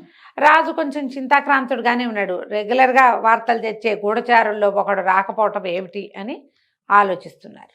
ఇంతలో ఏమైందంటే ఈ కదంబ రాజ్యంలో ఒక తగాదా వచ్చింది. ఈ తగాదా ఏమిటి, ఒక శెట్టి గారు తన అల్లుడిని తీసుకొచ్చాడు రాజుగారి దగ్గరికి. పెద్ద తీర్పు, దానికి ఏం చేయాలో తెలియని ఒక స్థితి వచ్చింది. ఏమిటి ఆ తీర్పు? ఆ రోజు ఏం జరిగింది, రాజుగారు మంత్రి అందరూ సభలో ఉండగా ఓ శెట్టి తన అల్లుడు, ఒక యువకుడైన అల్లుడిని తీసుకొచ్చాడు. వీడు మా అమ్మాయికి అన్యాయం చేశాడు. పక్క రాజ్యంలో చంద్రగిరి రాజ్యంలో, అంటే ఇప్పుడు అది ఉంది కదా కాంబోజ రాజ్యంలో అన్ని ఊళ్ళు ఉన్నాయి. ఆ ఊర్లో ఒక వేశ్యతోటి సంబంధం పెట్టుకున్నాడు మా అల్లుడు. మా అమ్మాయి బంగారం అంతా తీసుకెళ్ళి దానికి ఇచ్చాడు. ఇక్కడ ఎంత వ్యాపారం చేస్తున్నా ఎంతో కొంత పట్టుకెళ్ళి అక్కడ ఇచ్చేస్తున్నాడు. వ్యాహ్యాళి కానీ సాయంత్రం వెళ్తాడు, 3 రోజుల దాకా రాడు. నా కూతురుకి అన్యాయం జరుగుతోంది, దీనికి సమాధానం చెప్పండి. వీడికి ఏదైనా చెప్పి న్యాయం చేయమన్నారు. రాజు మంత్రి అతన్ని ప్రశ్నించారు, శెట్టి గారు అల్లుడిని, హరిహర శెట్టి. ఏమిట్రా నాయనా నీ సంగతి ఏమిటి అంటే, ఇతను క్షమించండి నేను పొరపాటే చేశాను. మన పక్క రాజ్యం ఉంది కదా మహేంద్ర, ఈ కాంబోజ్ రాజ్యంలో రాజుగారు బహుభార్యాత్వం కలిగిన వాడు. ఆయనకి 30 మంది భార్యలు ఉన్నారు. ఒక రాజు తన సంపద వల్ల 30 మంది భార్యల్ని మెయింటైన్ చేస్తూ ఉంటే నాకు కూడా సంపద ఉంది, నేను ఎందుకు ఇద్దరిని మెయింటైన్ చేయకూడదు అనిపించింది నాకు. అందుకని మన రాజ్యంలో కాకుండా ఆ రాజ్యంలో నుంచి, ఆ రాజ్యంలో స్త్రీలు కూడా ఇలా బహుభార్యలు ఉన్న వాళ్ళకి భార్యలుగా వెళ్ళడానికి సిద్ధంగానే ఉంటారు. అందుకని అక్కడ పెట్టుకున్నా. వ్యాపార పని మీద వెళ్ళినప్పుడల్లా ఆమెను కలుసుకుంటాను, నేను అక్కడే డబ్బిస్తున్నాను అని చెప్పాడు. ఈ రాజుగారు గట్టిగా బెదిరించాడు, నీ వ్యాపారం బంద్ చేయిస్తాము, మీకు అదేదో బయట నుంచి వచ్చే వస్తువులు రానివ్వము. ఇలా బెదిరించేసరికి అతను అన్నాడు, ఇంకెప్పుడు చేయను, నన్ను క్షమించండి అది ఇది అన్నాడు. అనేసరికల్లా సరే. రాజుగారు ఏమన్నారు, ఇక ఇవాళతోటి సరి, నీ రెండో భార్యగా ఆ ఊర్లో ఉన్న అమ్మాయికి 10,000 వరహాలు ఇచ్చిరా, ఇదే ఆఖరు, ఇక మళ్ళీ వెళ్ళడానికి వీల్లేదు. నువ్వు రాజ్యం దాటినట్టు, నువ్వు ఒక్కడివే దాటినట్టు కానీ, అవతల రాజ్యంలో ఒక రోజు నిద్ర చేసినట్టు కానీ తెలిస్తే శిరచ్ఛేదమే నీకు. ఒప్పుకున్నాడు. వాళ్ళ మామగారు ఏమన్నాడు, అయ్యో ఇప్పటికి 1,00,000 వరహాలు ఇచ్చాడండి అంటే, ఇచ్చినా సరే ఇది ఫైనల్ సెటిల్మెంటు, చిన్న వస్తువు చిన్న వస్తువులుగా చిన్న మొత్తాలుగా ఇచ్చాడు, ఇక రాము అని చెప్పి ఇచ్చేసి వస్తాడు. ఇతనితో పాడిన ఒక సైనికుడిని పంపించండి, ఆ వాకిట్లో కూర్చోటం, ఆ వస్తువు అప్పచెప్పటం, డబ్బులు అప్పచెప్పటం, ఆమెకి రామ్ చెప్పేయటం, ఆమె కట్టుకున్న భార్య కాదు కాబట్టి ఈ డబ్బుతోటి ఇంకా నేను రానని చెప్పి నువ్వు రాత్రికి వెనక్కి వచ్చేసేయాలి అని ఒప్పుకున్నారు. ఇది అయిపోయాక రాజు మంత్రి ఇద్దరు ఆలోచించడం మొదలుపెట్టారు. ఏంటంటే, ఈ మాట ఎప్పుడైతే ఈ శెట్టి గారు చెప్పాడో, రాజ్యంలో ఈ గూఢచారులు 2-3 వచ్చారు వీళ్ళ దగ్గరికి. మన ఊళ్ళో కూడా 2 పెళ్ళిళ్ళు 3 పెళ్ళిళ్ళు చేసుకోవాలన్న అభిలాష కలిగిన వాళ్ళు పెరిగిపోతున్నారు. పక్క రాజ్యాన్ని చూసి వాళ్ళంతా చేస్తున్నారు, మనం ఎందుకు చేయకూడదు అని. మనం వాళ్ళ రాజ్యంలో పద్ధతికి మనమేం చేయలేము, మనమేం చేస్తాము, మనం చేయలేము. మన రాజ్యాన్ని కట్టడి చేయాలంటే ఒక పని చేద్దామని మర్నాడు పెద్ద అనౌన్స్మెంట్ చేశారు. బాగా ఆలోచించుకున్నారు వీళ్ళు. ఎవరైనా సరే పక్క రాజ్యంలో అడుగు పెడితే 20 కొరడా దెబ్బలు విధిస్తాము, ఆ రాజ్యానికి వెళ్ళకూడదు. బహుభార్యత్వం అసలు లేదు మనకేంటంటే ఏకపత్ని వ్రతమే ఉండాలి మనకి. మొదటి భార్యకి పిల్లలు పుట్టకపోయినా, తీవ్రమైన అనారోగ్యం ఉన్నా, మరణించినా రెండో పెళ్లి చేసుకోవచ్చు. కానీ ఆమెకి పిల్లలుండి ఆరోగ్యంగా ఉంటే ఈ రెండో పెళ్ళి, రెండో భార్య, రెండో వ్యవహారం కుదరదు, ఇది మన రూల్ అని రాయించేశారు. ఇప్పుడు ఏమైంది, పక్క రాజ్యంలో అడుగు పెట్టంగానే 20 కొరడా దెబ్బలు పడతాయంటే, యువరాజు వారానికి 3 సార్లు వెళ్తాడు. 3 సార్లు వెళ్తున్నాడు శ్రీకాంతుడు ఆ అమ్మాయిని కలుసుకోవడానికి, రాగమంజరిని కలుసుకోవడానికి. ఎప్పుడైతే ఇది బయటకు వచ్చిందో యువరాజు నిర్ఘాంతపోయాడు. ఇప్పుడు ఏమని వెళ్ళను నేను, ఎలా వెళ్ళాలి? యువరాజే చేస్తే తప్పు, చిత్రవ్రతుడు వద్దన్నా ఇతను బాగా ఆలోచించుకున్నాడు. ఏమన్నాడంటే, దీనికి మూలఛేదం చేయాలి. పక్క రాజ్యంలో అడుగు పెట్టకూడదంటే మన వ్యాపార సంబంధాలు ఏమవుతాయి? పైగా పక్క రాజ్యంలో ఉన్నదాన్ని చూసి మన రాజ్యంలో వాళ్ళు చెడిపోతుంటే అసలు ఆ రాజ్యంలో పరిస్థితి ఏమిటి? ఆ రాజ్యంలో మగవాళ్ళ పరిస్థితి ఏమిటి, ఆడవారు ఆడవాళ్ళ పరిస్థితి ఏమిటి? రాజు 30 మందిని చేసుకున్నాడు, ఓ అమ్మాయి బొంగాని మళ్ళీ రోడ్డు మీద పడుతున్నాడు. అలాంటి దౌర్భాగ్యపు రాజును అసలు ఉండనీయచ్చా మన పొరుగున? కాబట్టి దీని మీద ఆలోచించాలి. తర్వాత రాఘమంజరికి నిజం చెప్పల. ఇప్పుడు నేను రాజకుమారుణ్ణని చెప్పి తీరాలి. అంతేగా, బట్టల వ్యాపారి అని చెప్పుకున్నాడు ఇప్పటిదాకా. సరే ఏం చేశాడు చిత్రవ్రతుడు, నువ్వు రావద్దు, నేనే వెళ్తా, నువ్వు వెళ్తే నీకు కూడా పడతాయి దెబ్బలు. సరే ఊరుకున్నాడు. ఈ శశికాంతుడు బయలుదేరి వెళ్ళిపోయాడు. వెళ్ళి ఆ అమ్మాయిని కలుసుకున్నాడు. ఆ అమ్మాయికి నిజం చెప్పేశాడు. నేను మహేంద్ర భూపతి కుమారుణ్ణి, నా పేరు శశికాంతుడే, ఈ రాజ్యానికి కదంబ రాజ్యానికి కాబోయే రాజుని నేను, నీకు రాజులంటే ఇష్టం కాబట్టి నేను నీకు చెప్పలేకపోయా అనేసరికి ముందు కొంచెం కళ్ళనీళ్ళు తిరిగినాయి కానీ అమ్మాయి మెల్లిగా సర్దుకుంది. ఎందుకంటే మహేంద్ర భూపతి చాలా గొప్ప రాజు, ఆయనకు దురభ్యాసాలు దుర్వ్యసనాలు ఏమీ లేవు. రెండోది తన పరమసాహసి, సింహంతో యుద్ధం చేయగలిగిన వాడు. చూసిందిగా ఇలాంటి వాడిని ఎట్లా వదిలిపెట్టుకుంటారు? సరే అమ్మాయి మనసు సర్దుకుంది.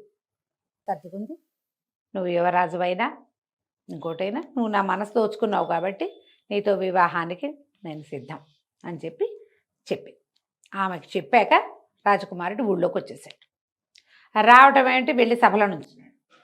శిక్షణ అంగీకరించడానికి వచ్చాను అని అందరూ నిర్ఘాంతపోయారు. ఇదేమిటి ఇంత బుద్ధిమంతుడు, రాజాజ్ఞని మీరుతాడా యువరాజే? నేను ఇలా వెళ్ళవలసి వచ్చింది. పక్క రాజ్యాల్లో ఒక సౌందర్యవతి అయిన అమ్మాయిని ప్రేమించాను నేను చెప్పేశాడు. ఆమెను చూడ్డానికి వెళ్ళాను. ఇక్కడ ఈ పరిస్థితి ఉంది, రాజాజ్ఞ ఇది కాబట్టి నేను నిన్ను కలుసుకోలేను అని చెప్పాలి కదా, అందుకని చెప్పడానికి వెళ్ళా. శిక్ష విధించండి. ఇప్పుడు వెళ్ళి మధ్యలో నుంచి శిక్ష ఏం చేస్తారు? కొరడా పుచ్చుకొచ్చాడు సైనికుడు ఒకడు.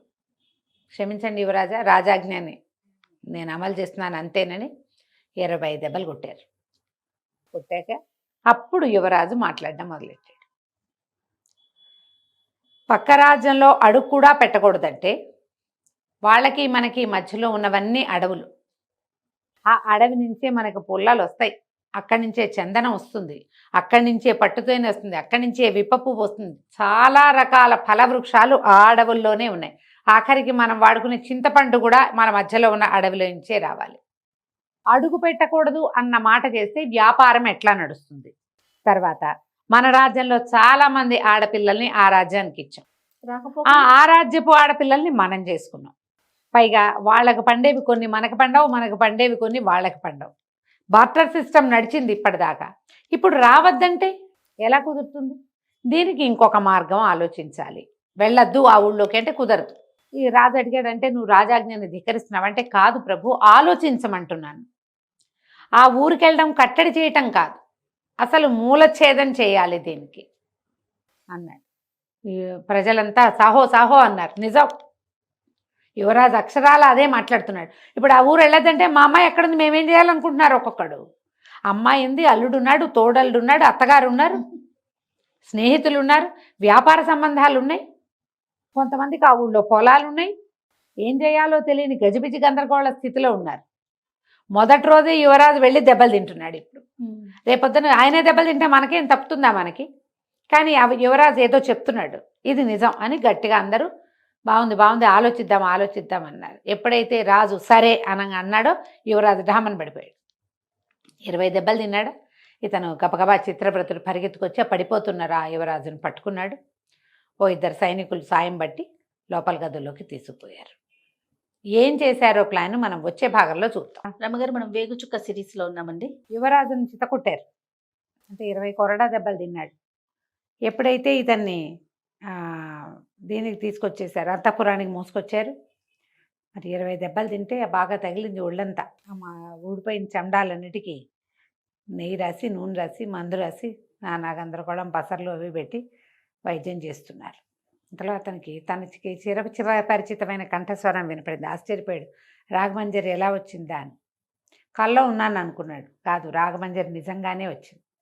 ఎప్పుడైతే ఇతను ఆ గ్రామంలో ఒక అమ్మాయిని ప్రేమించాను అని చెప్పాడు, రాజు వెంటనే ఎవరిని ప్రేమించాడో వాళ్ళనే పెళ్లి చేసుకోవాలి.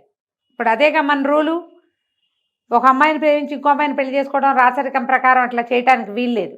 రాజుగారి అబ్బాయే ఖచ్చితంగా ఉంటే మిగిలిన వాళ్ళు చేయవలసిందే. ఓహో, పిలిపించేశారు. అందుకని ఏం చేశారు, ఈ చిత్రవ్రతుడిని పట్టుకుని ఈ అబ్బాయి ప్రేమించిన అమ్మాయి ఎవరి తాలూకా అని తండ్రితో సహా కూతురుని రప్పించారు. ఆ పిల్ల ఆల్రెడీ ఆ అమ్మాయి ఏం చేసిందంటే, ఆ రాగమంజరి ఆయనకి తండ్రికి చెప్పింది, మన ఇంటికి వస్తున్నవాడు, నన్ను రక్షించినవాడు, నన్ను ప్రేమించినవాడు కదంబ రాజ్యానికి యువరాజని వివరంగా చెప్పేసింది. తండ్రి సిద్ధంగానే ఉన్నాడు. అంటే వాళ్ళు ఏమనుకున్నారు, యువరాజు మళ్ళీ వస్తాడో రాడో తెలియలే వాళ్ళకి. అనుకోకుండా సైనికులు వచ్చారు శుభలేఖ పట్టుకుని, నిన్ను రమ్మంటున్నారు అని. ఆయన కూతుర్ని వెంబడి పెట్టుకుని వచ్చాడు. అమ్మాయి వచ్చి ఇతన్ని పరామర్శించింది, ఒళ్ళంతా దెబ్బలు. సరే తల్లి అన్నది, ఇంత సాహసం ఏమిట్రా నాయన, దెబ్బలు తినటానికే వెళ్ళినట్టు అంటే అతను అన్నాడు, అమ్మా మరి కొన్నిసార్లు వెళ్ళా, ఇలాంటి ఒక వార్త వచ్చిందని నేను వెళ్ళలేదనుకో, నేను మోసగాడిని అయిపోతాను. నాన్నగారు ఏకపత్ని వ్రతం అని చెప్పినప్పుడు నేను అదే కదా చెయ్యాలి, దానికోసం దెబ్బలు తింటే ఏమైంది అనేసరికి ఆవిడ సంతోషించింది. పిల్లల్లో అలా మాట నిలబెట్టుకునే గుణాన్ని తల్లులు అప్రిషియేట్ చేస్తే అలా ఆ గుణం ఇంకా కొంచెం వృద్ధి పొందుతుంది కదా, మాట నిలబెట్టుకునే గుణం. ఏం పర్వాలేదు, మనకు తగిన పిల్లని చేసుకుంది కానీ ఆ పిల్లని వదిలేయి అని చెప్పే తల్లులు లేరు ఇప్పుడు. అవునండి, ఉన్నారు. ఆవిడ మహారాణి అయినా కుమారుడు ప్రేమించిన అమ్మాయి ఎవరైనా సరే పర్వాలేదని ఒక రైతు కుమార్తె అయినప్పటికీ ఆవిడేం అభ్యంతర పెట్టల. సరే బాగా కొంచెం 3-4 రోజులు పట్టింది ఈ గాయాలు మానటానికి. గాయాలు మానిన తర్వాత అత్యవసర సమావేశం ఒకటి ఏర్పరిచామని యువరాజుని రమ్మని కబురొచ్చింది. రోజు మంజరి వచ్చి ఇతని దగ్గర కాసేపు కూర్చునేది, తల్లి ఆ అమ్మాయి కూడా కూర్చునేవాళ్ళు. గడిచింది కొంచెం నొప్పులు తగ్గాక అబ్బాయి వెళ్ళాడు. శశికాంతుడు వెళ్తే చిత్రవ్రతుడు కూడా అతన్ని అనుసరించాడు. ఆ ఊరి పెద్దలు కొంతమంది, సైన్యాధ్యక్షుడు, పెద్ద మంత్రి గారు, ఈ చిత్రవ్రతుడు వాళ్ళ నాన్నే కాకుండా తండ్రి గారు కాకుండా ఇంకా కొంతమంది మంత్రులు ఉన్నారు. కొంతమంది జ్యోతిషవేత్తలు, ఈ రాజ్యానికి ముందు నుంచి తమ సేవలు అందిస్తున్న వాళ్ళు ఒక చిన్న అత్యవసర సమావేశం లాంటిది ఏర్పరిచారు. ఏర్పరిస్తే శశికాంతుని అడిగారు, నీ ఉద్దేశం ఏమిటి, ఏం చేయాలనుకుంటున్నావు అంటే ఇతను ఏమన్నాడంటే, ఒక రాజ్యంలో అరాచక పాలన ఉన్నప్పుడు ఆ రాజ్య ప్రజలే తిరగబడే అవకాశం లేదు. ఎందుకంటే అతను చండప్రచండు, గట్టివాడు. అప్పుడు పక్క రాజ్యాల వాళ్ళు ఎవరైనా కూడా ఈ పని చెయ్యొచ్చు. అప్పుడు మంత్రి గారు ఏమన్నారంటే, కానీ యువరాజా అతను చండప్రచండు తన ప్రజల విషయంలోనే కాదు, చుట్టుపక్కల రాజ్యాల మీద కూడా అతను అలాంటి వాడు. అతను ఎవ్వరూ జయించలేరు. యుద్ధ విద్యలు బాగా వచ్చినవాడు, సైనికుల్ని బాగా పోషిస్తాడు అతను. దానివల్ల వాళ్ళు తెంపరితనంతో వస్తారు. అతను వేయగలిగేటువంటి యుద్ధతంత్రం సామాన్యమైంది కాదు. మరి దాన్ని ఎట్లా ఎదుర్కొంటే, ఇప్పుడు మనం యుద్ధానికి వెళ్తే మన సైన్యం కంటే అతని సైన్యం పెద్దది, గొప్పది, బలమైంది. అంటే అప్పుడు శశికాంతుడు అన్నాడు, దీన్ని ఉపాయంతో కొట్టాలి, వెన్ని ఇలాంటి వాళ్ళని ఉపాయాలతోటి కొట్టాలి. ఒక మంచి ఉపాయం ఉంది, మనం ఇలా చేయొచ్చు. ఏం చేయొచ్చు అంటే ఇతను తన ఆలోచన చెప్పడం మొదలుపెట్టాడు. ఆశ్చర్యపోయారు. నిన్నటి దాకా ఊరికే అడవులు పట్టుకుని తిరిగిన యువరాజైనా ఇతను ఎలాంటి తెలివైన ఆలోచన చేశాడు అని. సరే అందరూ సరేనన్నారు. సర్వసైన్యాధ్యక్షుడు సిద్ధపడ్డాడు. మీరు ఎప్పుడు ఎక్కడ ఎలా కావాలంటే అక్కడ మీకు సైనికులు అందేలాగా మేము చేస్తాం. ఒక వార్త వస్తే చాలు. నిజానికి ఈ రాజ్యం, కదంబ రాజ్యము, కాంభోజ రాజ్యము వీళ్ళు మిత్రపక్షంగానే ఉన్నారు. ఒకళ్ళ రాజ్యంతో ఒకళ్ళు సంబంధ బాంధవ్యాలు కలిగి ఉన్నారు. అక్కడి నుంచి గుంపుగా ఒక 30 మంది వచ్చినా ఏం అడగరు. ఏం రాజ్యం అంటే కదంబ రాజ్యం. ఏం చేయడానికి వచ్చారంటే వ్యాపారం అని, ఊరికే చూడ్డానికి వచ్చామని, అదని అలా చెప్పుకోవచ్చు. సామాన్య పౌరుల వేషాల్లో ఎవ్వరు వచ్చినా ప్రవేశం ఉంది. ఏదో రాత్రివేళ రానివరు, యుద్ధంగా వస్తే కుదరదు. ఇప్పుడు యుద్ధం అంటే 10 మంది 25 మందితో చేయరుగా, 100 మంది కావాలి. అంతమంది రావడానికి ఏ రాజ్యానికి అవకాశం ఉండదు. అప్పుడు చాలా ప్రశ్నలు వస్తాయి. కానీ చిన్న చిన్న తుగుడీలుగా గ్రూపులుగా లోపలికి వెళ్ళచ్చు. ఆ ఒక్క అవకాశాన్ని వినియోగించుకుందామని చెప్పాడు శశికాంతుడు. సరే, చిత్రవ్రతుడు అన్నాడు, ప్రభు నేను కూడా యువరాజుకు సాయంగా వెళ్ళి ఈ కార్యాన్ని సాధించుకొస్తాను అనేసరికి అందరాజు నవ్వాడు. మీ వాడికి చాలా బాగా మాటలొచ్చు అంటే శశికాంతుడు చెప్పాడు, నిజం, చిత్రవ్రతుడు పిరికివాడని మనం అనుకుంటాం, భయస్తుడు. కానీ సరైన సమయంలో అతను వేసిన కత్తే సింహాన్ని చంపడానికి ఉపయోగపడింది. సరైన సమయంలో కొన్ని పనులు చేస్తాడు, అవి ఉపయోగపడతాయి. కాబట్టి చిత్రవ్రతుడిని కూడా నాతో పాటు తీసుకెళ్తానన్నాడు. సరే, యువరాజు రాజకుమారుడు మంత్రి కుమారుడు ఇద్దరు బయలుదేరదామనుకున్నారు. తల్లికి రాఘమంజరికి చెప్పారు. అయితే ఆవిడేమందంటే, ముకుంద స్వామి గారు వెళ్ళిపోతాడు, పిల్ల తండ్రి వెళ్ళిపోతాడు, కానీ ఈ అమ్మాయిని కొన్నాళ్ళు ఇక్కడ ఉంచితే ఈ రాచరికపు పద్ధతులు అంతఃపురంలో మెలగాల్సిన విధానం నేర్చుకుంటుంది, నాతో ఉంచమంది ఆవిడ. సరేనన్నారు.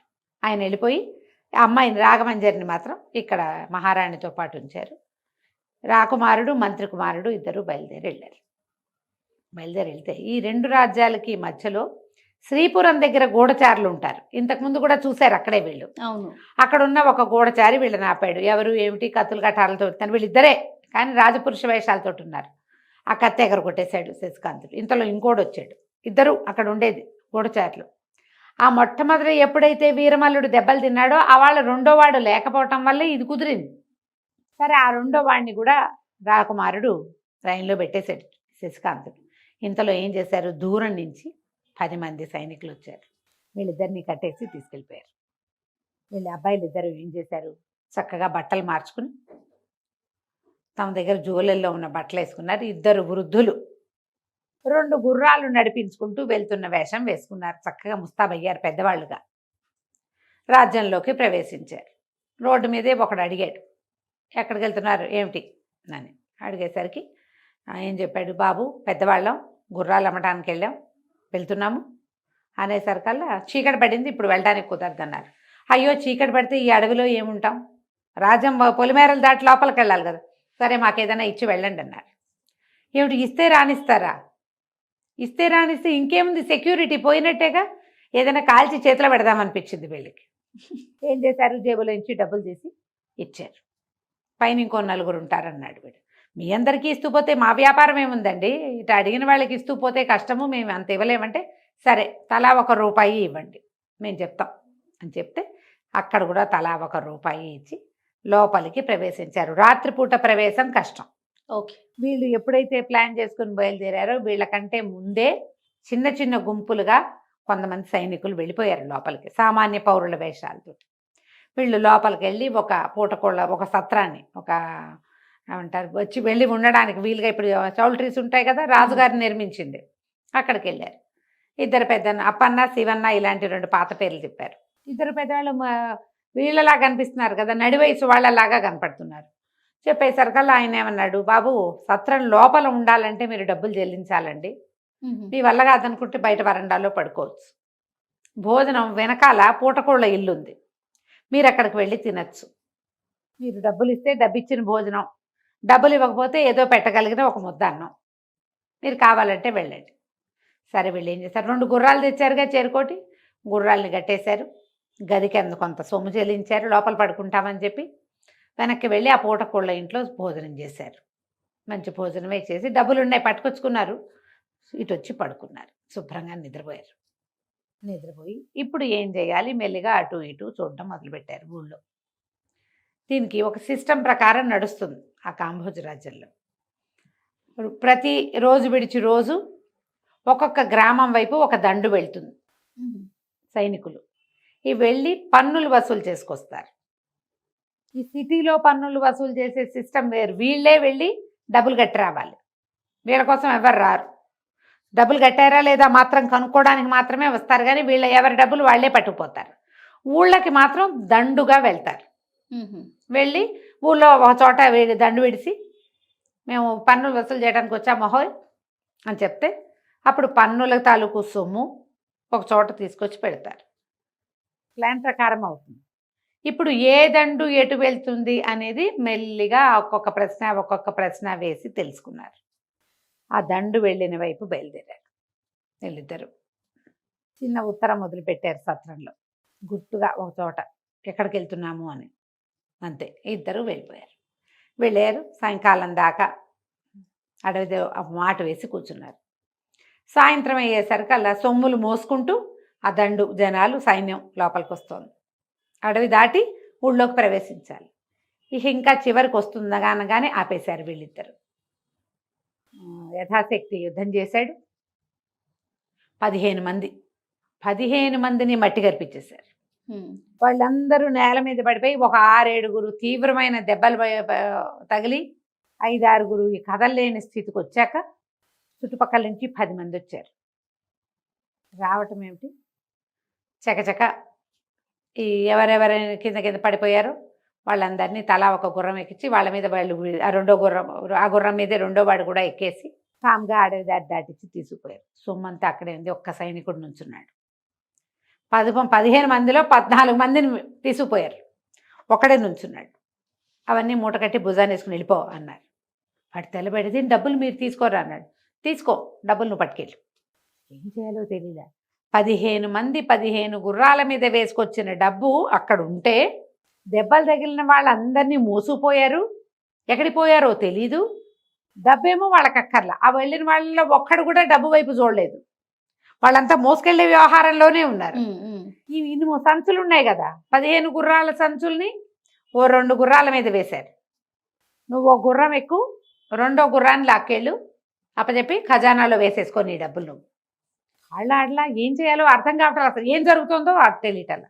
సరే, గుర్రాన్ని ఇడుచుకుంటూ పోయాడు. అబ్బాయిలిద్దరు వీళ్ళ దారిని వెళ్ళి వచ్చేసారు. ఆ మర్నాడు ఈ మన పూటకోళ్ళ ఇంటి దగ్గర చాలామంది బీదా బిక్కి జనం ఉంటారు. ఆ ఊళ్ళో చిన్న చిన్న వాళ్ళు, పెద్దవాళ్ళు, కుటుంబం లేని వాళ్ళు, అలాంటి వాళ్ళంతా పూటకోళ్ళ ఇంట్లో మామూలు సాధారణ భోజనం చేస్తారు.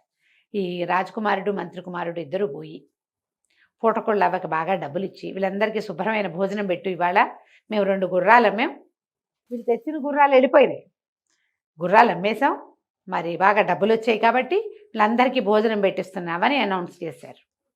అందరూ తిన్నారు అక్కడ ఉన్నవాళ్ళు. ఒక్కడిట పెట్టినవాడు లేడయ్యా, వ్యాపారస్తుడు. మా వాళ్ళు ఎలాగూ పెట్టరు, నువ్వు పెట్టావు విశేషంగా అని అందరూ బాగా మెచ్చుకున్నారు. ఆ సత్రం గుమాస్తా ఉన్నాడు కదా, వీళ్ళకి మొదట చెప్పాడు డబ్బులు ఇవ్వండి లోపల రావాలంటే. బాబు నన్ను కూడా పిలవచ్చు కదా అంటే, అది కాదండి మీరంతా ఇలా బీద బిక్కితో తింటారో తినరో అని మిమ్మల్ని పిలవలేదంటే, ఎందుకు తినను బాబు, అన్నానికి ఏమడ్డాం, తప్పకుండా అవసరం, ఈసారి మీరు విందిచ్చేటప్పుడు మళ్ళీ మమ్మల్ని పిలవాలి అన్నారు. అందరూ చక్కగా భోజనాలు చేశారు. ఇది మొదలు. మళ్ళా 3 రోజుల తర్వాత ఇంకొక దండు ఇంకో వైపు వెళ్ళింది. వీళ్ళు మళ్ళీ ఆ దారి పట్టారు. 14 మందిని చితకొట్టారు. చేయగలిగినంత యుద్ధం చేసిన వాళ్ళని పెడరెక్కలు విరిచి గుర్రాల మీద పడేసుకుని తీసుకుపోయారు. సొమ్మంతా ఖజానాకి వెళ్ళిపోయింది. సేమ్ ఇక్కడ ఏం చేశారో రెండోసారి అదే చేశారు. రెండోసారి జరిగేసరికి రాజు ఆశ్చర్యపోయాడు. అందరూ కూడారు వాళ్ళు, రాజు మంత్రి అందరూ, సైన్యాధ్యక్షుడు, సైనికుళ్ళు.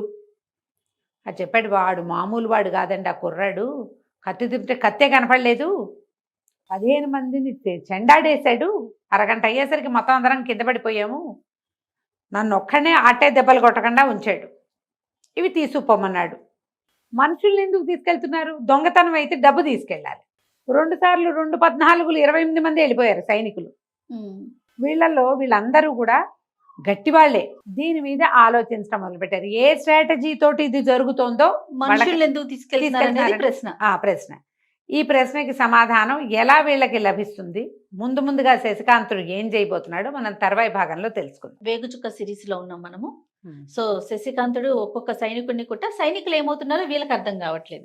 తర్వాత ఏం జరిగిందని వీళ్ళు ముగ్గురు మాట్లాడుకుంటున్నారు. రాజుగారు, మంత్రి, సైన్యాధ్యక్షుడు. ఎందుకంటే అతను అందరినీ నమ్మడు, గూఢచారులని వాళ్ళనే నమ్ముతాడు. ఈ మాటల సమయంలో వాకిట్లోకి కోట ద్వారం దగ్గరికి, లోపల భవనం దగ్గరికి ఒక తెల్లటి గుర్రం వచ్చింది. దాని మీద ఎవరు లేరు. ఈ గుర్రం అటు ఇటు తిరుగుతుండేసరికల్లా ఇక్కడ ఉన్న వాళ్ళు, ఈ సైనికులు దాన్ని పట్టుకున్నారు. పట్టుకుంటే దాని మెడకు ఒక ఉత్తరం ఉంది. అది రాజుగారి కోసం అని రాయబడి ఉంది. ఆశ్చర్యపోయారు. ఎవరో పంపారు. కబుక్కన ఆ ఉత్తరాన్ని ఊడదీసి లోపలికి పట్టుకెళ్ళారు. లోపలికి పట్టుకెళ్తే ఈ డిండిం భట్టు గారు, కిరీటి అని ఇంకొక మంత్రి, వీళ్ళంతా కూర్చొని మాట్లాడుకుంటున్నారు కదా. ఇచ్చేసారు కదా, ఏమిటో ఉత్తరం వచ్చింది చదవమన్నారు. ఆ ఉత్తరం తీసి చదివితే అందులో రాజును ముందు తిట్టారు. నువ్వు దౌర్భాగ్యుడివి, దుర్మార్గుడివి, నువ్వు ఎక్కువ కాలం రాజుగా ఉండవు. అది ఎర్రటి అక్షరాలతో రాయబడి ఉంది, నెత్తురుతోటి, ఎరుపు, ఓ పెద్ద ఇది ఇట్లా చుట్టబడి ఉంది. నువ్వు ప్రజల ప్రాణాలు హరిస్తున్నావు, ప్రజలు ప్రజా సంక్షేమం నీ దృష్టిలో లేనే లేదు, ఒక 30 మంది ఆ స్త్రీలను పెళ్లి చేసుకోవటం ఒకటే నీ తాలూకు జీవితాశయంగా కనపడుతుంది. చనిపోయిన రాణుల ఉసురుతో పాటు బతికున్న రాణుల ఉసురు కూడా పోసుకుంటున్నావు. స్త్రీల ఉసురు పోసుకున్నవాడు బాగుపడినట్టు ప్రపంచంలో ఎక్కడా లేదు, చరిత్రలో లేదు. నువ్వు ఈ పైగా ప్రజల్ని కూడా ఇప్పుడు నువ్వు ఇలా ఏదో వేషం వేయటం కోసం ప్రజల దగ్గర నుంచి సొమ్ము వసూలు చేస్తున్నావు. ప్రజలకు కావాల్సిన ఏ వెసులుబాటు నువ్వు ఇవ్వటలేదు. రైతులు నిరుపేదలైపోతున్నారు. బడుగు బాధిత వర్గాలకి బాధకుడుగానే నువ్వు తయారయ్యావు. నువ్వు ఎక్కువ కాలం రాజుగా ఉండవు. నీ అంతు చూడ్డానికే నేను నీ రాజ్యంలో అడుగుపెట్టాను. కాసుకో, నీ చెర నుంచి నీ రాజ్యాన్ని నీ రాణుల్ని విడిపిస్తాను నేను. బస్తీమే సవాల్ అని రాయబడి ఉంది. వేగు చుక్క, ఇట్లు వేగు చుక్క. ఆ కిరీటి అదంతా చదివాడు. రాజుగారు ఏం చేశాడు, ఎప్పుడైతే రాజును ఖబర్దారంటున్నారో సైనికుల్ని పంపించేశాడు. వీళ్ళే చదువుకున్నారు ఉత్తరం.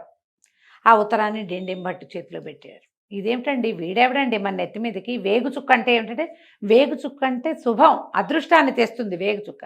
ఎవడికి అదృష్టం అండి? నాకు అదృష్టం కాదు, నా రాణుల్ని రక్షిస్తాను, రాజ్యాన్ని రక్షిస్తాను అంటున్నాడు. ఎవడు వీడు? ఊళ్ళోవాడా బయటవాడా? ఒకవేళ వీరమల్లుడు ఖాళీ అంటే వాడు అదృశ్యం అవడానికి వీడేమైనా కారణమా అంటే లేదు, వీరమల్లుడు అదృశ్యం నాటికి ఇలాంటిదేం లేదు సంకేతం. ఇప్పుడు ఈ ఉత్తరం ఎప్పుడొచ్చింది మనకి? మన సైనికులు కప్పం వసూలు చేసుకోవడానికి వెళ్ళినప్పుడు జరిగింది మొదటిది. రెండోసారి అక్కడ ఏదో కాకతాళీయంగా జరిగి ఉండొచ్చు. కరెక్ట్గా కప్పం వసూలు చేసి తిరిగి వచ్చే రోడ్డు మీద నుంచున్నారంటే వాళ్ళకి వార్త తెలుసుకుని నుంచున్నారు. ఈ 2 పనులు చేసి సాక్ష్యంగా అప్పుడు వాళ్ళు కప్పం వసూలు చేసే వాళ్ళు మొత్తం పట్టుకుపోయి డబ్బులు కూడా పట్టుకుపోతే ఏం జరిగిందో, ఎక్కడ జరిగిందో, ఎలా జరిగిందో మనకి ఏనాటికి తెలిసేది కాదు. కానీ వీడేం చేశాడు, తను ఎక్కడ కొట్టాడో అక్కడ నుంచుని డబ్బు మాత్రం మనకి పంపించి మనుషుల్ని తీసుకెళ్ళిపోతున్నానని ఒక సాక్షిని మన దగ్గరికి పంపాడు. వాడి ఉద్దేశం అదే, నీ డబ్బులు అక్కర్లా, నీ మనుషులు కావాలంటున్నాడు. 2 సార్లు చేశాడు. ఇప్పుడు 3వసారి ఉత్తరం రాశాడంటే ఇలాగే మనుషుల్ని మాయం చేస్తానని చెప్తున్నాడు. కాబట్టి ఇప్పుడు ఇది వేరేగా ఆలోచించాలి. ఆయన ఉత్తరం అంతా చూస్తే అన్ని గుండ్రటి అక్షరాలు. ఇది ఎవరో మంత్రి రాసిన అక్షరం. ఇది ఈ అక్షరము మంత్రులు రాసిన అక్షరాలు.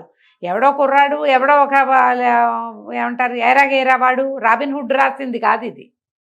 వీడు చదువుకున్నవాడు, తెలివిగలవాడు. అక్షరాలన్నీ గుండ్రగా ఒకే సైజులో ఉన్నాయి. అంటే మంత్రిత్వం నేర్పేవాడు, మంత్రిత్వం నేర్చుకున్నవాడు ఎవడో రాశాడు ఈ ఉత్తరం. గ్రాఫాలజీ ఉంటుంది కదా, అది రాసింది చూస్తేనే వీడు ఏ క్యాడర్కి చెందినవాడు అనేది తెలిసిపోతుంది. ఖచ్చితంగా వీడొక మంత్రి అంటే వీడికి రాజు ఇంకొకడు ఉండాలి. ఇంకొకడు ఉన్నాడు ఎవడో. సరే చూద్దాం ఏం జరుగుతుందో చూద్దాం. ఈ లోపల పహరా గాయిద్దాం. ఇంతలో ఏం చెయ్యొచ్చు మనం? ఈ వేగు చుక్క అని పేరు పెట్టుకున్నాడుగా, వేగు చుక్కని పట్టించిన వాడికి ₹1,00,000 బహుమానం. ఆ చుక్కి చెప్పినా సరే, వాడినే పట్టుకున్నా సరే. దండోరా పిటాయించారు, మొత్తం దండోరా కొట్టారు. వెంటనే రాణులకు కూడా ఈ వార్త తెలిసిపోయింది. వాళ్ళల్లో వాళ్ళు మాట్లాడుకోవటం మొదలుపెట్టారు. ఎవరు ఏమిటి? ఇప్పుడు ఇలాంటిది ఏదైనా రాగానే అందరం మాట్లాడుకుంటూ ఉంటాం అంతే కదా.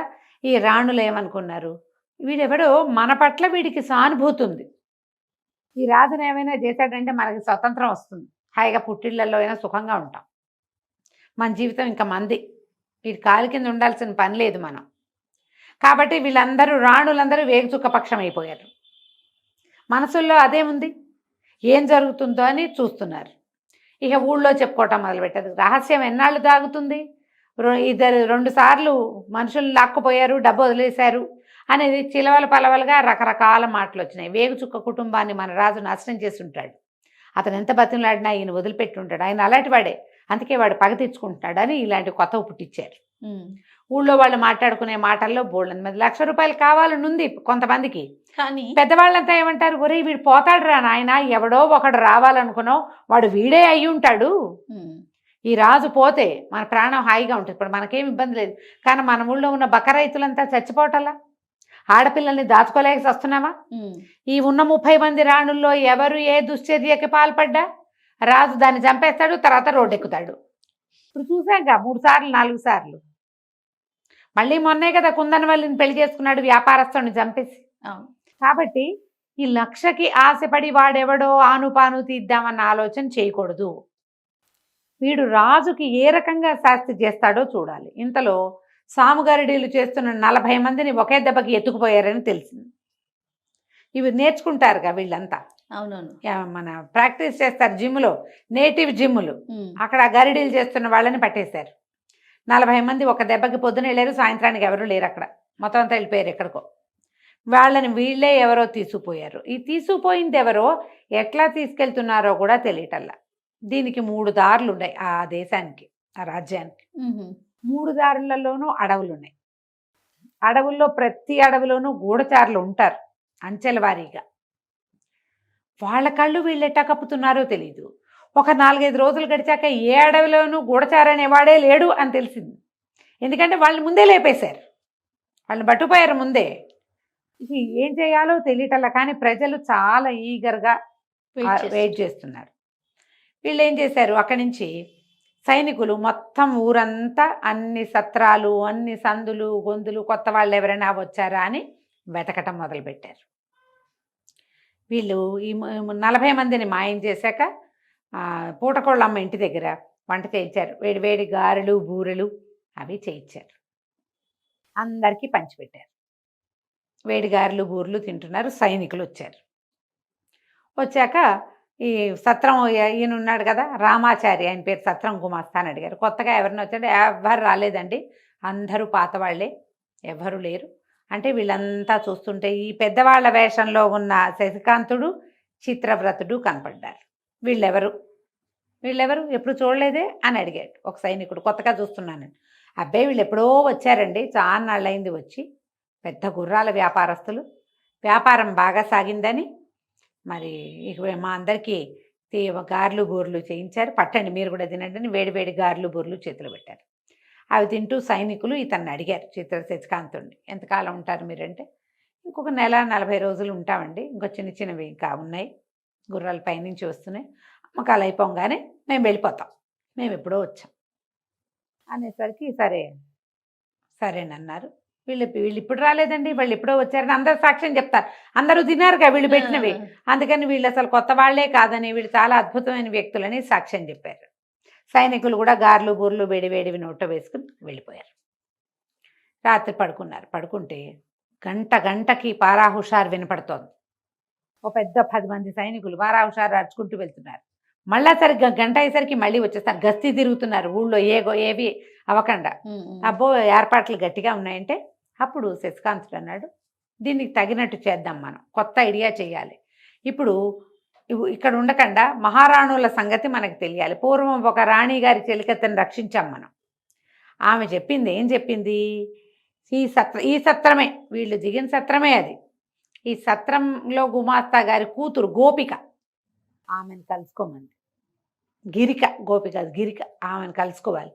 ఇప్పుడు ఈ అమ్మాయి కనిపించట్లా, ఆయన ఇల్లు ఎక్కడో, రేపొద్దున అమ్మాయిని పట్టుకోవాలి, తాము ఇక్కడ ఉన్నామని లోపలికి వార్త వెళ్ళాలి. ఎవరికి? మహారాణులకి. ఎందుకంటే ఆ మహారాణి చెలికత్తనే కదా, అమ్మాయి చెప్పింది మీకు ఏ సహాయం కావాలన్నా చేస్తాము, మేము సిద్ధం. ఇప్పుడు కలవాల్సింది గిరిక, పూర్వం కలిసింది విమల. సరే, మర్నాడు పొద్దున ఏం చేశారు, ఈ రామాచారి గారి దగ్గర కూర్చుని ఆయన చేయి పరీక్షించాడు.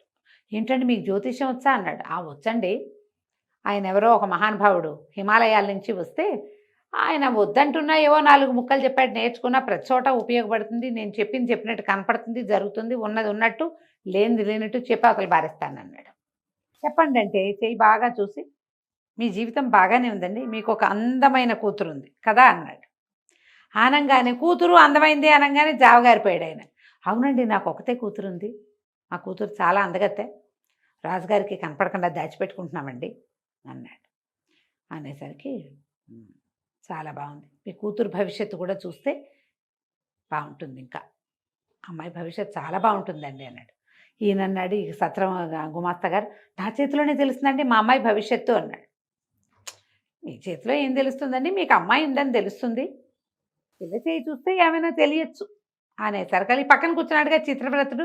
అదేంటి కోపన్న అట్ట వదిలేస్తావు, ఆ పిల్ల చేయి కూడా చూసి ఏదైనా చెప్తే చేయించుకుంటాడు కదా అని ఎంకరేజ్ చేశాడు. ఈయన గబుక్కున ఆ పిల్లని తీసుకొచ్చి ఎవరికైనా చూపించే ఉద్దేశం లేదు. కానీ ఇప్పుడు జ్యోతిష్యం అనగానే అందరూ చేతులు చెప్తారు కదా. ఆయన అన్నాడు, రేపొద్దున పిలిపిస్తా మా అమ్మాయిని, మా అమ్మాయి చేసి చూసి చెప్పాలండి, ప్లీజ్ అండి అని బతిమలాడాడు.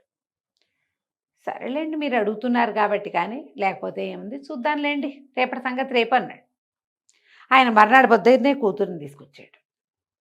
ఈయన గాల్లో బాణం వేశాడు, కానీ నిజంగానే చక్కటిది ఆ గిరిక.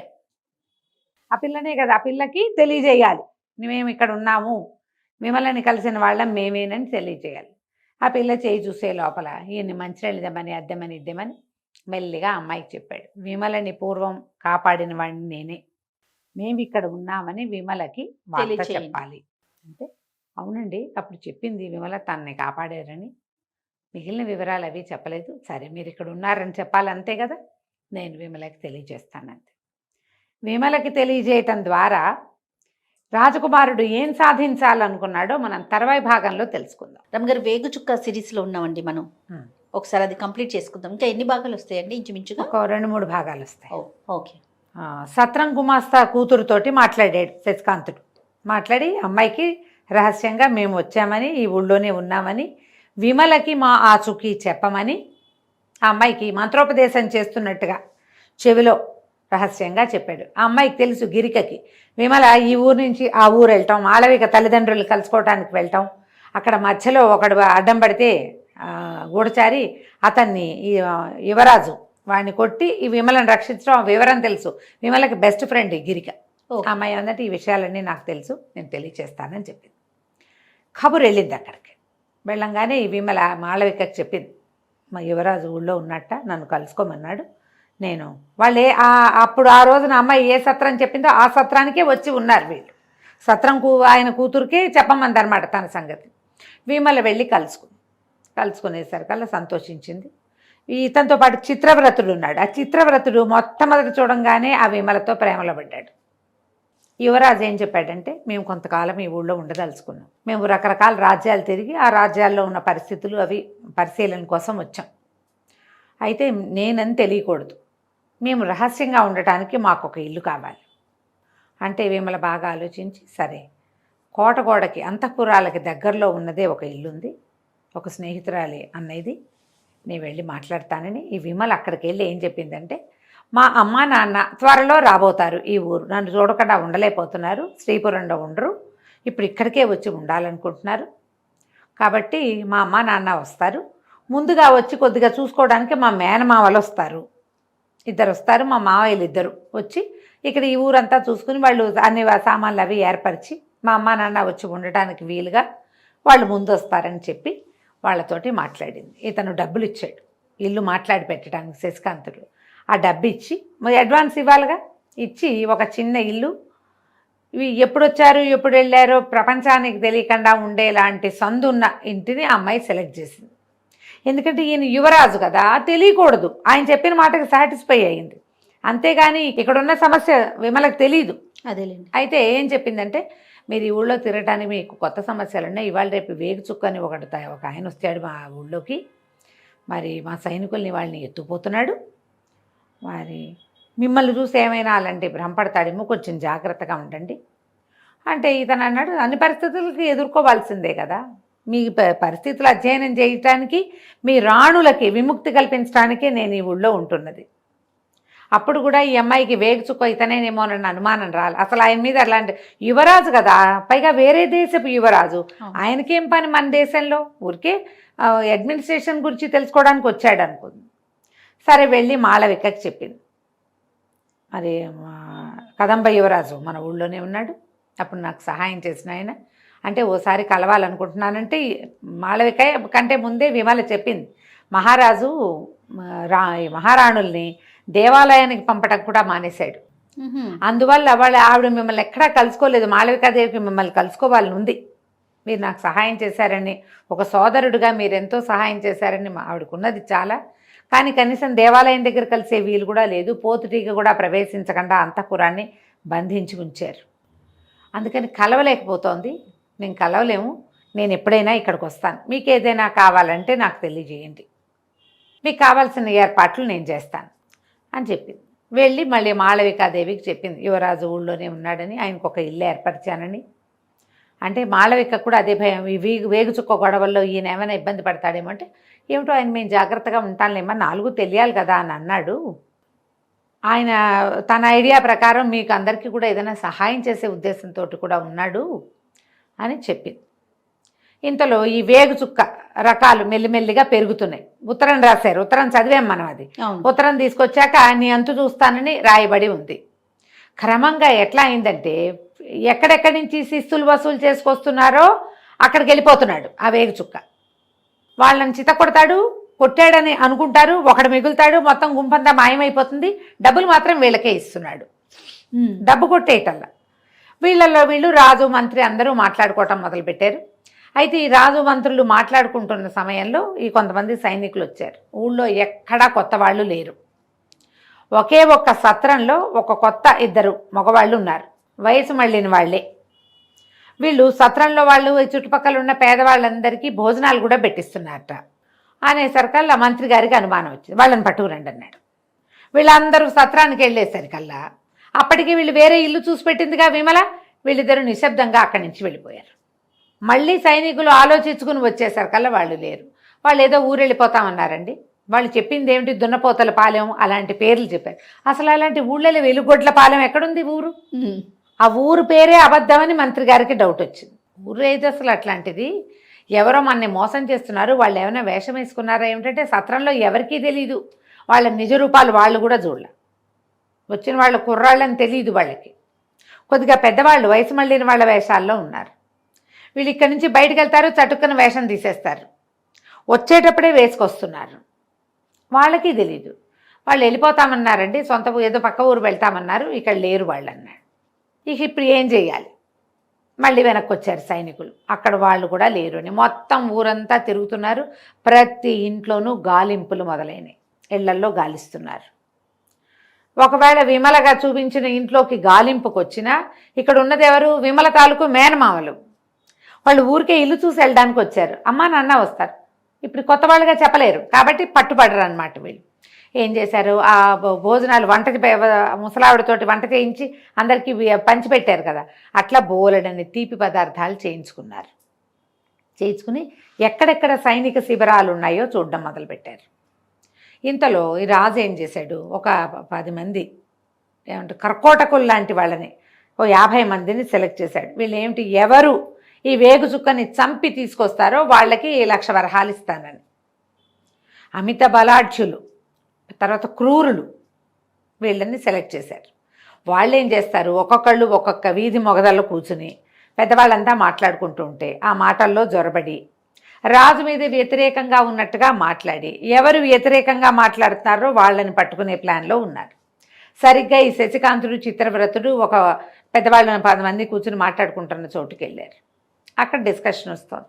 ఆ వేగుచుక్క ఎవరో మన ప్రాణాలకే వచ్చాడు, ఈ రాజును చంపేస్తే బాగుండు అని ఇట్లా మాట్లాడుకుంటూ ఉండగా ఒక అతను వచ్చి కూర్చున్నాడు. వీళ్ళు గమనించారు, మామూలు సైనికుడుగా లేడు వీడు, అమిత బలాఢ్యుడు. అతని నడకలోనే భయం కొలిపే ఒక లక్షణం ఉంది. ఎవరు ఏమిటి, వీళ్ళు మాట్లాపేశారు. ఇంకా ఊళ్ళో వాళ్ళు మాట్లాడితే రేపొద్దున పీక మీద కత్తి వచ్చేస్తుంది. నిశ్శబ్దంగా ఉన్నారు. ఎవరినైనా ఏమిటంటే ఆ రాజుగారి సైనికుడిని, ఏం చేస్తామండి, రాజు దగ్గర పని చేస్తాం, పని చేయక తప్పదు, వేగు చుక్క వచ్చినా పగటి చుక్కన వచ్చినా కూడా మా పని మాకు తప్పదు కదా అని మాట్లాడుకున్నారు. ఈ లోపల ఏమైంది, విమల వచ్చి వీళ్ళకి చెప్పింది. వీళ్ళు ఇంటికి వెళ్ళిపోయారు ఇక్కడి నుంచి, ఏ ఇంట్లో ఉన్నారో అక్కడికి. విమల ఏం చెప్పిందంటే, రాజు ఒక ప్రత్యేక ప్రయత్నం మీద ఉన్నాడు. రుద్రసేనుడని ఒక సైన్యాధిపతి వీళ్ళకి మొదట హెల్ప్ చేశాడు కదా, మొట్టమొదట అతను ఏం చెప్పాడంటే, రాజు 50 మందిని ఇలాంటి వాళ్ళని ఏమంటారు, క్రూరులైన వాళ్ళని, చంపడానికి సిద్ధంగా ఉన్న వాళ్ళని సిద్ధం చేశాడు. వాళ్ళు ఊరంతా తిరుగుతున్నారు, ఎక్కడ ఎవడ అనుమానాస్పదంగా ఉన్నా విషం పూసిన కత్తులతో సంహరిస్తారు.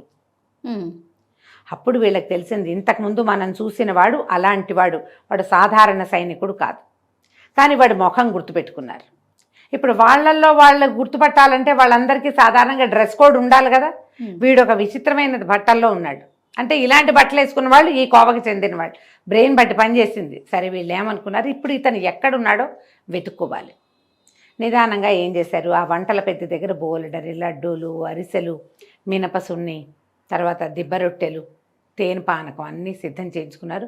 అన్నిట్లలో మత్తు మందు కలిపేసి ఈ వయసు మళ్ళిన వాళ్ళలాగా వేషాలు 2 బుట్టలతో పదార్థాలు పుచ్చుకుని ఇక వెళ్ళటం మొదలుపెట్టారు. కొండల చుట్టూ, అంటే వీళ్ళు ఊళ్ళో ఉండరు, ఊళ్ళో ఉండగలిగే అన్ని సందులు గొంతులు తిరిగారు ఇద్దరు, ఎక్కడ దొరకటల్లా.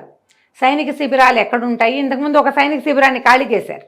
ఇప్పుడు ఈ కొండగుట్టల వైపు పడితే రహస్యంగా ఉన్న ప్రదేశాలు వెతకటం మొదలుపెట్టారు. ఆ వైపుకి వెళ్ళేసరికల్లా ఇది వీళ్ళ దగ్గర వంటకాల వాసన వస్తున్నాయి. ఎవరో ఒకళ్ళు ఇద్దరు మాట్లాడారు. దారి మధ్యలో వీళ్ళు ఏం చేశారంటే ప్లాన్డ్గా కొంత కిందకి పెట్టుకున్న వస్తువుల్లో ఏమి వేయల, మామూలు వాళ్ళు ఎవరైనా అడిగితే ఇవ్వడానికి నెత్తి మీద ఉన్న బుట్టల్లో ఉన్న వాటిలోనే ఈ మత్తు మందు కలిపి పెట్టుకున్నారు. ఒకళ్ళు ఇద్దరు కనపడ్డారు. దూరం నుంచి ఎవరో పైనుంచి చూస్తూ ఈ తిండి పుచ్చుకొస్తున్న వాళ్ళిద్దరిని పట్టుకున్నారు. ఎవరు మీరు, ఎక్కడికి వెళ్తున్నారు, ఏమిటి సంగతి అంటే, మేము ఇట్లా స్వీట్లు అవి చేసి అమ్ముకుంటాం, తినుబండారాలు అమ్ముతామంటే మాకు కూడా ఇవ్వండి అన్నారు. మొత్తం అందరూ లడ్డూలు గిడ్డూలు పంచుకుని తిన్నారు. ఒకడు చొప్పున పడిపోయారు. పడిపోగానే ఏల ఐటమ్ ఏమిటి, వీళ్ళు ఎటు వెళ్తే అటు ఈ కదంబ సైనికులు వెనకాలే వస్తూ ఉంటారు. ఏలయంగానే పట్టేశారు. మొత్తం ఈ పడుకున్న వాళ్ళందరినీ బళ్ళ మీదకి ఎక్కించారు. బళ్ళు వెళ్ళిపోయినాయి. మళ్ళీ ఇక్కడున్న గుంపంతా మాయమైపోయింది. ఇక్కడ మనుషులేరు, ఒకడు మిగిలాడు. వాడు చెప్తాడు, వాడు వెళ్ళి చెప్పాడు రాజుకి, మొత్తం అందరూ మాయమైపోయారు, వాళ్ళు ఏమి యుద్ధం చేయలేదు, ఏమీ చేయలేదు, ఏం జరిగిందో కూడా మాకు తెలీదు, నాకు మెలకు వచ్చేసరికల్లా వాళ్ళు ఎవరూ లేరు. రాజుకు ఆశ్చర్యం ఉంది, ఇంతమంది మనుషుల్ని ఎట్లా తీసుకెళ్తున్నారు బయటికి, ఊళ్ళో ఎక్కడా లేరు వాళ్ళు, ఊరు దాటిస్తున్నారేమో. ఊరు దాటిస్తే 50 మందినో 100 మందినో ఒక రకంగా దాటించాలంటే అది బండో లేకపోతే రథాలు ఏవో ఉండాలి. ఏ రకంగా తీసుకెళ్తున్నారు వీళ్ళు? ప్రతిసారి ప్లాన్ మారుస్తారు. నూనె పీపాలు, కూరగాయల సంచులు, వాటి వెనకాలే మనుషులను ఉంచడం, ముందుకు సంచులు కనపడతాయి, వెనకాల మనుషులు ఉంటారు. సరే, రాజు మళ్ళీ ఈసారి ఊళ్ళో నుంచి బయటికి వెళ్ళే ప్రతి బండి చెక్ చేయమన్నాడు. రెండోసారి మళ్ళీ వీళ్ళు తినుబండారాలు పుచ్చుకుని ఇంకో వైపుకి వెళ్ళారు. అక్కడ పట్టుకున్నారు మనుషులు, మళ్ళీ పట్టారు అక్కడి నుంచి కూడా. ఈసారి నూనె పీపాలతోటి తీసుకుపోయారు. నూనె పీపాలు నడిచి వెళ్తున్నాయి, బళ్ళు ఆపారు. ఈ బళ్ళు ఆపేసరికల్లా నూనె పీపాలండి అని చెప్పితే వీళ్ళు రాజు ఏం చెప్పాడంటే ప్రతిదాన్ని చెక్ చేయమన్నాడు. పైగా ఆయన 1,00,000 వరహాలు ఇస్తానని చెప్తున్నాడు. 1,00,000 కావద్దు ఎవరికైనాను. సరే, ఏం చేశారు, ఒకడు పైకెక్కాడు. పైకెక్కి ఇదేమిటి నూనె పీపాలకి ఇన్ని కంతలు ఉన్నాయి, నూనె పీపాల కంతుంటే కారిపోదు, అదే కదా, ఇదేమో చూడడానికి నూనె పీపాగా ఉంది, కంత ఎందుకుందని ఇట్లా మూత తీయబోయాడు. ఈ పైకెక్కిన బండివాడు ముక్కు పగలగొట్టేశాడు ఆ సైనికుడు. అక్కడి నుంచి పక్కనే కొమ్ము బూరా బొడ్డును దోపుకుని ఉండేది తీసి బూరా ఊదేశాడు. ఊదంగాని ఆ 10 బళ్ళు ఆగినాయా, ఆ బళ్ళకి చుట్టూతా రక్షణగా జాగ్రత్తగా వస్తున్నారు కదంబ సైనికులు. ఎప్పుడైతే బూరా ప్రమాద సూచిక మోగిందో మొత్తం అంతా వచ్చి పడిపోయి ఈ సైనికులందరినీ చావుగొట్టారు. ఈ ఉన్న నూనె పీపాలతో పాటు ఈ కొట్టేసిన సైనికులందరినీ కూడా పీపాల్లో ఎక్కించి పంపించేశారు. వెతకడానికి వచ్చిన వాళ్ళని కూడా మళ్ళీ ఊరు దాటిచ్చేశారు. ఈ రకంగా ఎంతమంది సైనికులు ఊళ్ళో నుంచి బయటికి వెళ్ళిపోయారు. ప్రతిసారి ఇట్లా సైనికులు తప్పించుకోవటం, అంటే బయటికి వెళ్ళిపోవటం, ఊరంతా ప్రచారం అవటం, రాణుల మధ్యలో డిస్కషన్ రావటం మొదలైంది. ఎప్పుడో ఒకప్పుడు ఈ రాజు పేరడ విరగడైపోతుంది. కుందన వల్లని ఒక అమ్మాయిని పెళ్లి చేసుకున్నాడు, 30వ భార్య. ఆ అమ్మాయి ఏమంటుందంటే, చంపేద్దాం రాజుని, ఇదే సమయం. ఈ మధ్యలో వీళ్ళకి ఆ రాజు ఈ తలకాయ నొప్పులు, ఈ గోళాలు పడలేక భార్యల దగ్గరికి రావడం మానుకున్నాడు. వీళ్ళందరూ కూడా ఈ వేగు చుక్క అనే ఒక వ్యవహారం మొదలయ్యేసరికి మగవాళ్ల వేట మానేశారు రాణులు కూడా. ఏం జరుగుతుందో ఈ రాజ్యంలో ఏదో మార్పు రాబోతోంది. ఇప్పుడు ఎందుకు ఈ చపలత్వం? మనకి ఏదైనా ఒకవేళ విముక్తి వస్తుందేమో. ఈ జైలు, ఈ అమ్మా నాన్నని చూడకుండా ఉండటం, ఎక్కడికి వెళ్ళకూడదు, పంజరంలో చిలకల్లా ఉన్నాం, ఈ చిలకల జీవితాలు వద్దు అని వాళ్ళు కూడా ఈ మగవాళ్ల వేటలు అవి పూర్తిగా మానేసుకుని కూర్చున్నారు. రోజు వేగు చుక్క గురించి ఒక కొత్త సంగతి వింటా అందరూ కూర్చుని మాట్లాడుకుంటూ ఉంటాం. రేపు ఏం జరగబోతోంది, మనమే రాజుని పిలిచి ఏదైనా విషయం పెట్టి చంపేస్తే పీడ విరగడైపోతుంది, రాజ్యానికి పట్టింది అంటే. అందరు అమ్మో భర్తను చంపటమే అన్నారు. ఈ కుందన వాళ్ళది భర్త పాడా వీడు. ఒకళ్ళకైతే భర్త, 100 మందికి భర్త ఏమిటి, ఇంతమందికి 30 మందికి మనకు అక్కర్లేదు, హాయిగా ఫ్రీడమ్ అనుభవిస్తాం మనము, చంపేద్దాం రాజుని. ఎలాంటి ఆలోచనలు వస్తాయి మరి చూడండి. ఏదంటే చూడండి, బంధిస్తే పిల్లి కూడా పూలైపోతుందని. ఇలా ఈ కథ నడుస్తూ ఉండగా ఒకనాడు ఒక వింత జరిగింది. వీళ్ళు దొరికిపోయారు. ఎవరు? యువరాజు చిత్రవ్రతుడు ఓ పట్టేశారు వాళ్ళని. పట్టేసి ఇక అంటే వీళ్ళు అని తెలియటం కాదు, ఒక ఇద్దరు తినుబండారాలు అమ్ముతున్నారు, ఉహుం. పట్టుకున్నారు. పట్టేసిన తర్వాత ఏమైంది, కొంచెం కాస్త 4 అడుగులు ముందుకేశారు. ముందుకేసి వీళ్ళని ఎక్కిచ్చేసేయండి, ఇక దొరికిపోయినట్టే, వీళ్ళ వల్లే ఏదో జరుగుతోందని కేకలు పెట్టారు, అరిచారు. ఈ కేకలు అరుపులు అయ్యేసరికలు వీళ్ళిద్దరు పిక్కమొహం పడింది చిత్రవ్రతుడు. ఇంతలో ఏమైంది, అతనికి ఒక పరిచితమైన విజిల్ వినపడింది. ఉహుం. కదంబ సైనికులు వీళ్ళు ఎటు వెళ్తే అటు వెళ్తారు కదా, ఎప్పుడైతే ఇక్కడ కోలాహలం పట్టండి కొట్టండి అన్న కేకలు వినపడ్డాయో ఆ గొంతులు మన వాళ్ళవి కాదు వీళ్ళవి అని అర్థమైందో సైనికులు వచ్చి పడ్డారు. యువరాజును విడిపించుకుని ఈ యువరాజును బంధించిన వాళ్ళందరినీ పట్టేసుకున్నారు. ఉమ్. మొత్తం గుంపంతా మళ్ళీ బండెక్కారు, వెళ్ళిపోయారు. ఈ వెళ్ళిన వాళ్ళందరూ ఆ ఊళ్ళో జైళ్లల్లో ఉంటున్నారు. హాయిగా శుభ్రంగా భోజనం పెడుతున్నారు, కులాసాగా ఆడుకొనిస్తున్నారు. వీళ్ళు మనని ఎందుకు తెచ్చారు అనేది వీళ్ళకి అర్థం కావటంలా. తెస్తే మనని జైల్లో ఉంచాలి, ఒక ముద్ద పెట్టాలి, ఒక ముద్ద కాదు షట్రసోపేతంగా భోజనం పెడుతున్నారు. హాయిగా కత్తి కటారుతో ప్రాక్టీస్ చేయడానికి బోల్డంత స్థలం ఉంది, ఫ్రీగా తిరగచ్చు, జస్ట్ బయటకు వెళ్ళటలేదు అంతే. లోపల వీళ్ళు ఏం చేసినా అడిగేవాళ్ళు లేరు. ఉమ్. వాళ్ళలో ఒకడు వృద్ధభట్టుడు ఏమన్నాడంటే, ఏముందిరా మనం చేస్తోంది, రాజు చెప్పిన అరాచక పనులన్నీ చేయటమే, మన చుట్టాల ఇళ్ల మీద పడే మనం ఎన్ని డబ్బులు తెచ్చాము, ఉమ్. ఏ పెళ్లిలోనో ఎదురుపడితే మొహమాటం పోయే పరిస్థితిలో ఉన్నాం, ఇక్కడేం పని లేదు, హాయిగా ఉందాం, చక్కగా కసరత్తు చేసుకోవచ్చు, తిన్నదరిగితే హాయిగా తినచ్చు, తిన్నదరిగేదాకా కసరత్తు చేసుకోవచ్చు, ఉందాం వేచి చూద్దాం, ఏదో జరుగుతుంది, అదేమిటో తెలియదు, కానీ మనం ఎక్కడున్నామో మనకు తెలియదు, ఉమ్. వాళ్ళు ఏ రాజ్యంలో ఉన్నారో వాళ్ళకి తెలియదు. తెలియదు. ఈ రకంగా నడుస్తుంది. ఏం చేశాడో వేగు చుక్క వీళ్ళందరినీ వచ్చే భాగంలో చూద్దాం. రమ్మగారు మనము వేగు చుక్క సిరీస్ లో ఉన్నామండి. ఇంచుమించు చివరి భాగానికి చివరి వచ్చేసాం. ఎప్పుడైతే ఇలా సైనికులు మాయమైపోవటము, డబ్బులు మాత్రము వెనక్కి రావటము, దీని మీద ఇక రాజుగారు మంత్రి బాగా ఆలోచించుకున్నారు. మంత్రి అన్నాడు, కాదండి ఓపెన్ సవాల్ విసురుదాం, మనం ఆ వేగు చుక్క ఎవడో వచ్చి కనపడి మాట్లాడమందాం అని చెప్పి ఆలోచించి ఊరంతా టమ్కేయించారు. వేగు చుక్క అనబడేవాడెవడో రాజుకి కనపడి, అసలు నీ డిమాండ్స్ ఏంటో మాకు తెలియచెయ్యి, ఓహో కాలబేరానికి వచ్చారు. నీకేం కావాలి, నువ్వు సైనికుల్ని మాయం చేస్తున్నావు, ఆ. డబ్బులు మాకే వదిలేస్తున్నావు, నా అంతు చూస్తానని ఒకసారి ఒక ఉత్తరం రాసావు, ఎందుకు నువ్వు మా అంతు చూడాలనుకుంటున్నావు, అసలు ఏమిటి నీ ప్లాన్ ఆఫ్ యాక్షన్ అని టమ్కేయించారు. అప్పుడు ఒక ఉత్తరం పంపించాడు శశికాంతుడు.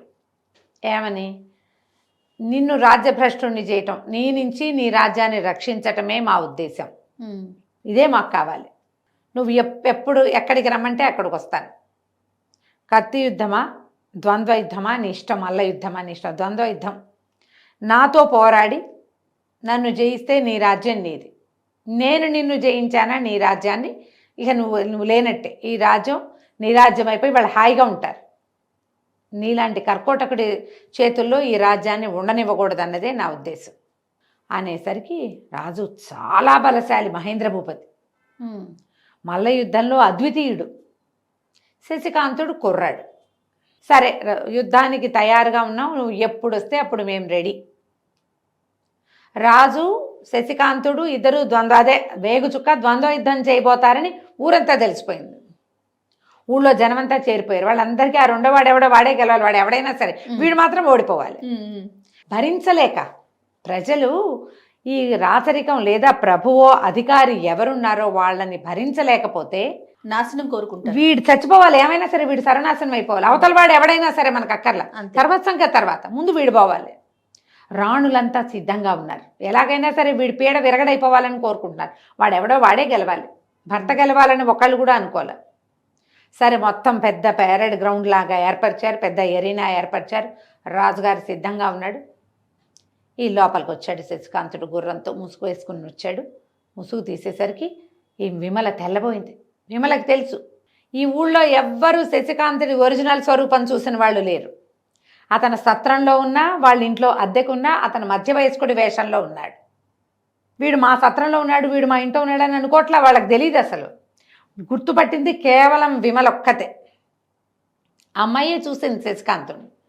వీళ్ళు ఆశ్చర్యపోయారు. కుర్రాడు 25 ఏళ్ళు ఉంటాయి, వీడెక్కడి నుంచి వచ్చాడు, అసలు వీడెవడు, ఎవరబ్బాయి అని ఒకళ్ళ మొహాలు ఒకళ్ళు చూసుకుంటారు. మన ఊరు వాడు కాకపోతే మన ఊరి గోల వాడికి ఎందుకు పట్టింది. అంతే కదా. సరే యుద్ధంలోకి దిగారు. అసలు ఆశ్చర్యపోయాడు రాజు. అమ్మో వీడి కత్తి మామూలుగా లేదని. ఈ శశికాంతుడి కత్తి దెబ్బల్ని ముందు యుద్ధం చేసిన వాళ్ళందరూ రుచి చూశారు. వాళ్ళు చెప్తూనే ఉన్నారు వాడి కత్తి మామూలుది కాదండి, అసలు కళ్ళు దిమూసి తెరిచే లోపల తలకాయలు ఎగరేసేస్తాడని. వీర యుద్ధం చేశారు. రాజుగారి కత్తి పడిపోయింది. రాజు సహజంగా బలశాలి, మహేంద్ర భూపతి యుద్ధంలో అద్వితీయుడు, కానీ ఆయన ఇప్పుడు టెన్షన్లో ఉన్నాడు. రెండవది, తను 50 దగ్గర పడ్డవాడు, ఎదురుగుండా ఉన్నవాడు కుర్రాడు, ఇంచుమించుగా కుమారుడి వయసు. పిల్లలు కలగల ఆయనకి, కలిగితే ఇంత పిల్లాడు ఉండాలి ఆయనకి. యువకుడి చలాకీతనం 50 ఏళ్ల వాడికి అనుభవం ఉంటుంది. అనుభవం ఒకటే చాలదు, చలాకీతనం కావాలి. వీడు చెయ్యి తిరిగినవాడు. ఆయన ఏం చేశాడు, కత్తి పక్కన పారేసి మల్ల యుద్ధం చేయి నాతోటి అన్నాడు. ఆ మల్ల యుద్ధంలో కాసేపటికి శశికాంతుడు దొరికిపోయాడు ఆయనకి. ఆయన మల్ల యుద్ధంలో అసలు తన సాటొచ్చేవాళ్ళు లేరు మహేంద్ర భూపతి. రాణులు ప్రజలు అందరు ఇట్లా అరిచేతుల్లో పెట్టేసుకున్నారు, గుప్పెట్లో ఉన్నాయి ప్రాణాలు. ఏదో ఒక క్షణంలో కుర్రాడి మెడ విరిచేస్తాడు, కోడి మెడ విరిగినట్టు విరిగిపోతుంది అనుకున్నారు. ఎప్పుడైతే తనకి ఊపిరి అందకుండా అయిపోయిందో వీళ్ళంతా హాహాకారాలు చేస్తున్నారు, అయిపోయాడు వేగు చుక్కని. చిత్రవ్రతుడు మిత్రమా ప్రాణాలు రక్షించుకో అని కేకలు పెడుతున్నాడు, వినిపిస్తోంది గొంతు. మీకు అతనికి గుర్తొచ్చింది, మొట్టమొదట అడవిలో సింహం దూకింది 3 ఆడపిల్లల మీద. అప్పుడు సింహం తన మీదకి దూకినప్పుడు ఎట్లా సింహం మీద నుంచి తను తప్పించుకున్నాడు, సింహం ఇట్లా పట్టేసుకుంది. ఎట్లా తను తిరిగాడో జ్ఞాపకం చేసుకుని ఒక్కసారి గిరుక్కుమని వెనక్కి తిరిగాడు. కాళ్ళు పట్టు మీద తిరిగేసరికల్లా చేతులు బిగిస్తున్నాడు రాజు, కాళ్ళ మీద పట్టు లేదు. ఈ తిరిగేటప్పుడు రాజుకి మోకాల వెనకాల తన్నేశాడు శశికాంతుడు. తన్నేసి మోకాల వెనకాల తగిలితే దెబ్బ పట్టు చేతులు వదిలేశాడు. వదిలేసిన మరుక్షణము రాజు కిందున్నాడు, ఆయన మీద శశికాంతుడు కూర్చున్నాడు. కింద పడి మీద మనిషి కూర్చుంటే ఇంక అయిపోయినట్టే. ప్రజలంతా కేకలు పెట్టారు, అయిపోయింది ఇంకేముందని. ఈ కింద పడిన రాజుని అయితే ఇతను ఏం చేశాడంటే, కిరీటి అని వీళ్ళ సర్వసైన్యాధ్యక్షుడికి అర్ధరాజ్యం ఇస్తానని ఆశపెట్టాడు మహేంద్ర భూపతి. ఒకవేళ నేనే గెలిస్తే సరే, నేను ఒకవేళ గెలవకుండా వేగు చుక్క గనక గెలిస్తే కత్తి సిద్ధంగా పెట్టుకో, ఏదో రకంగా ఒక పోటు పొడు వాడు చచ్చిపోతాడు, అర్ధరాజ్యం నీది అని చెప్పాడు రాజు. వీడు కత్తికి విషం రాసుకుని సిద్ధంగా ఉన్నాడు. కిరీటి మొదట ఉన్నవాడు కిరీటిని బంధించారు. ఒక సైన్యాధ్యక్షుడు బంధింపబడ్డాడు. వాడి కింద ఉన్న వాడికి ప్రచండుడు అనేవాడికి రాజు ఈ ఆశ పెట్టాడు. వాడు రెడీగా నుంచున్నాడు. ఎప్పుడైతే రాజు కింద అయిపోయాడో వాడు కత్తి పుచ్చుకొని ఏదో ఒక సమయంలో వీడిని ఒక గుచ్చుకుచ్చితే చాలు, విషంగా ఉన్న కత్తులు కనుక తగిలితే మరణిస్తాడు. జనం ఒక్కసారి పరిగెత్తుకుంటూ వచ్చేసారు, మొత్తం అందరూ లోపలికి. రావటం ఏమిటి, ఇంచుమించు రాజును తొక్కిసలాట్లో తొక్కేసినంత పనిచేసి ఈ వేగు చుక్కను తీసేశారు వాళ్ళంతా. జయం శభాష్ అన్నారు. మా దుర్మార్గుడైన ఈ రాజు నుంచి, ఈ ఆడపిల్లల వేటగాడి నుంచి మమ్మల్ని రక్షించావు మా ప్రజలందరినీ అని చెప్పి కేకలు పెట్టారు. ఈ కత్తి ఎంత ట్రై చేసినా రాజును ఈ కుర్రాన్ని గుచ్చలైపోతున్నాడు వాడు. ఇంతలో ఏమైంది, ఈ కదంబ సైనికులు చేరిపోయారు. ఆయన వాళ్ళ సైనికులు రైతులుగా చిన్న వ్యాపారస్తులుగా ఊరంతా పరుచుకుని ఉన్నారు కదంబ రాజ్యం నుంచి శశికాంతుడితో వచ్చిన వాళ్ళు ఏం చేశారు, ఎప్పుడైతే యువరాజు మీదకి వీళ్ళంతా ప్రజలు పరిగెత్తారో వాళ్ళు వచ్చేసి ఒక వలయంలాగా నుంచున్నారు. తమ రాజును తాము రక్షించుకోవాలి కదా, వలయంలాగా నిలబడ్డారు. వాళ్ళని దాటుకుని వెళ్ళలేకపోయాడు వీడి కత్తి పుచ్చుకుని. ఈ లోపల కొంతమంది ఏమో ఈ పాత సైనికుల్ని, రాజుగారి దగ్గర అంగరక్షకుల్ని పెడరక్కలు విరిచి పట్టేసుకున్నారు. వాళ్ళలో ఈ ప్రచండు కూడా ఉన్నాడు. ఇంకా కత్తేది విషమేది ఇంకేమీ లేదు. అందరూ ఆశ్చర్యపోయారు. మంత్రి గారు ఈ కుర్రాన్ని గుర్తుపట్టలేకపోతున్నాడు. ఆయనకి ఏమనుంది, డిండిమ భట్టు మంత్రి. వీడు చూస్తే మామూలు రాజ్యంలో తిరిగే కుర్రాడు గ్యారంటీగా కాదు. వీడి వెనకాల ఇంతమంది సైనికులు ఉన్నారంటే వీళ్ళందరూ మామూలు స్వరూపాల్లో ఉన్నారు. ఎవరికి కదంబ రాజ్యపు గుర్తులు లేవు. ఏ రాజ్యం నుంచి వీడు వచ్చి ఉంటాడో తెలీదు వాళ్ళకి. సరే ఇక ఏం చేస్తారు, ఇగో వేగు చుక్కను రక్షించండి, అతడే మన ప్రభు అని ప్రకటించేశాడు మంత్రి గారు. అదే కదా యుద్ధ నియమం. ఆ రాజుగారిని ఎత్తి తీసుకుపోయి దీంట్లో పడేశారు, పక్కన పడేసేశారు. సరే తెల్లవారితే సభ, వేగు చుక్కకి రాజ్యాభిషేకం అన్నారు. అతను వచ్చాడు మర్నాడు పొద్దున. రాత్రి దీంట్లో అంతఃపురంలో ఒక రాజుగారి మహారాజ భవనంలో నిద్ర చేయమంటే ఇతను నేను ఇక్కడ నిద్ర చేయను, నాకు వేరే ప్లేస్ ఉంది, నేను ఇక్కడ ఉండను. ఎందుకంటే తెల్లవారి లోపల మళ్ళీ తన మీద ఎలాంటి కుట్ర జరుగుతుందో తెలియదు. ఇక్కడ ఉండను, నా ప్లేస్లో నేను ఉంటా, రేపు ఉదయం వస్తానని చెప్తాడు. రాణులందరూ సంతోషిస్తారు, అమ్మయ్య రాజు దొరికిపోయాడు, ఇక మనకు ఫ్రీడమ్ వచ్చేసింది. హాయిగా సంతోషంగా ఉన్నారు, ఊరంతా పండగ చేసుకున్నారు. మర్నాడు పొద్దున్న సభ తీరిస్తే శశికాంతుడు చిత్రవ్రతుడిని వెంట పెట్టుకుని వచ్చాడు. వచ్చేసరికల్లా సభలోకి ప్రవేశించాడు. రాణులందరినీ పిలిపించండి అన్నాడు. మహారాణులు 30 మంది వచ్చి సభలో కూర్చున్నారు. ఇతను ఏం చెప్పాడంటే, మీ రాజ్యం నాకు అక్కర్లేదు, రాజ్యం కోసం ఈ పని చేయలేదు, ఇంతమంది రాణులు ఉన్నారు, వీళ్ళల్లో సమర్థులైన వాళ్ళని మహారాణిగా చేసుకోండి, ఒకళ్ళు సైన్యాధ్యక్షులుగా ఒకళ్ళు మంత్రిగా వాళ్ళే ఉంటారు, భర్త యొక్క రాజ్యం వాళ్ళది, వాళ్ళు ఎవరినైనా పెంచుకుంటారా ఏం చేస్తారా అవన్నీ వాళ్ళ ఇష్టం, వివాహాలు చేసుకుని ఇంకో రాజ్యం నుంచి ఏమైనా అదంతా వాళ్ళ ఇష్టమే. నేను కేవలం ఒక సహాయం చేయడానికి ఈ రాజ్యంలో ఈ దుస్థితిని తప్పించడానికి వచ్చాను. ఇది తప్పించకపోతే మా రాజ్యాల నుంచి ఇక్కడ మేము వ్యాపారం చేయలేం. మీ రాజ్యంలో ఉన్న దురాచారం మా రాజ్యాలకు కూడా పాకుతోంది, చుట్టుపక్కల రాజ్యాలన్నీ కలుషితం అయిపోతున్నాయి ఈ ప్రవర్తన వల్ల. ఇతని నిరంకుశ ధోరణి మాకు నచ్చలేదు, అందుకని నేను ఈ పని చేశాను, నేను కదంబ యువరాజు శశికాంతుడిని ప్రకటించేశాడు. ఆశ్చర్యపోయారు అందరూ. పక్క రాజ్యపు యువరాజు మన రాజ్యానికి వచ్చి ప్రజాకంటకుడుగా ఉన్నటువంటి ఈ స్త్రీలోలుడుగా ఉన్న రాజుని ఈ రకంగా నేలని పట్టించడం చాలా విశేషంగా అందరూ మెచ్చుకున్నారు. మాళవికని మహారాణిని చేశారు. ఈ కుందనవల్లి చాలా తెలివిగలది కదా, తెలివిగల ఉపాయాలు చేసే కదా ఎక్కడెక్కడి నుంచో మగవాళ్ళని తెప్పించేసుకుంది. ఆ అమ్మాయిని మంత్రిని చేసుకున్నారు.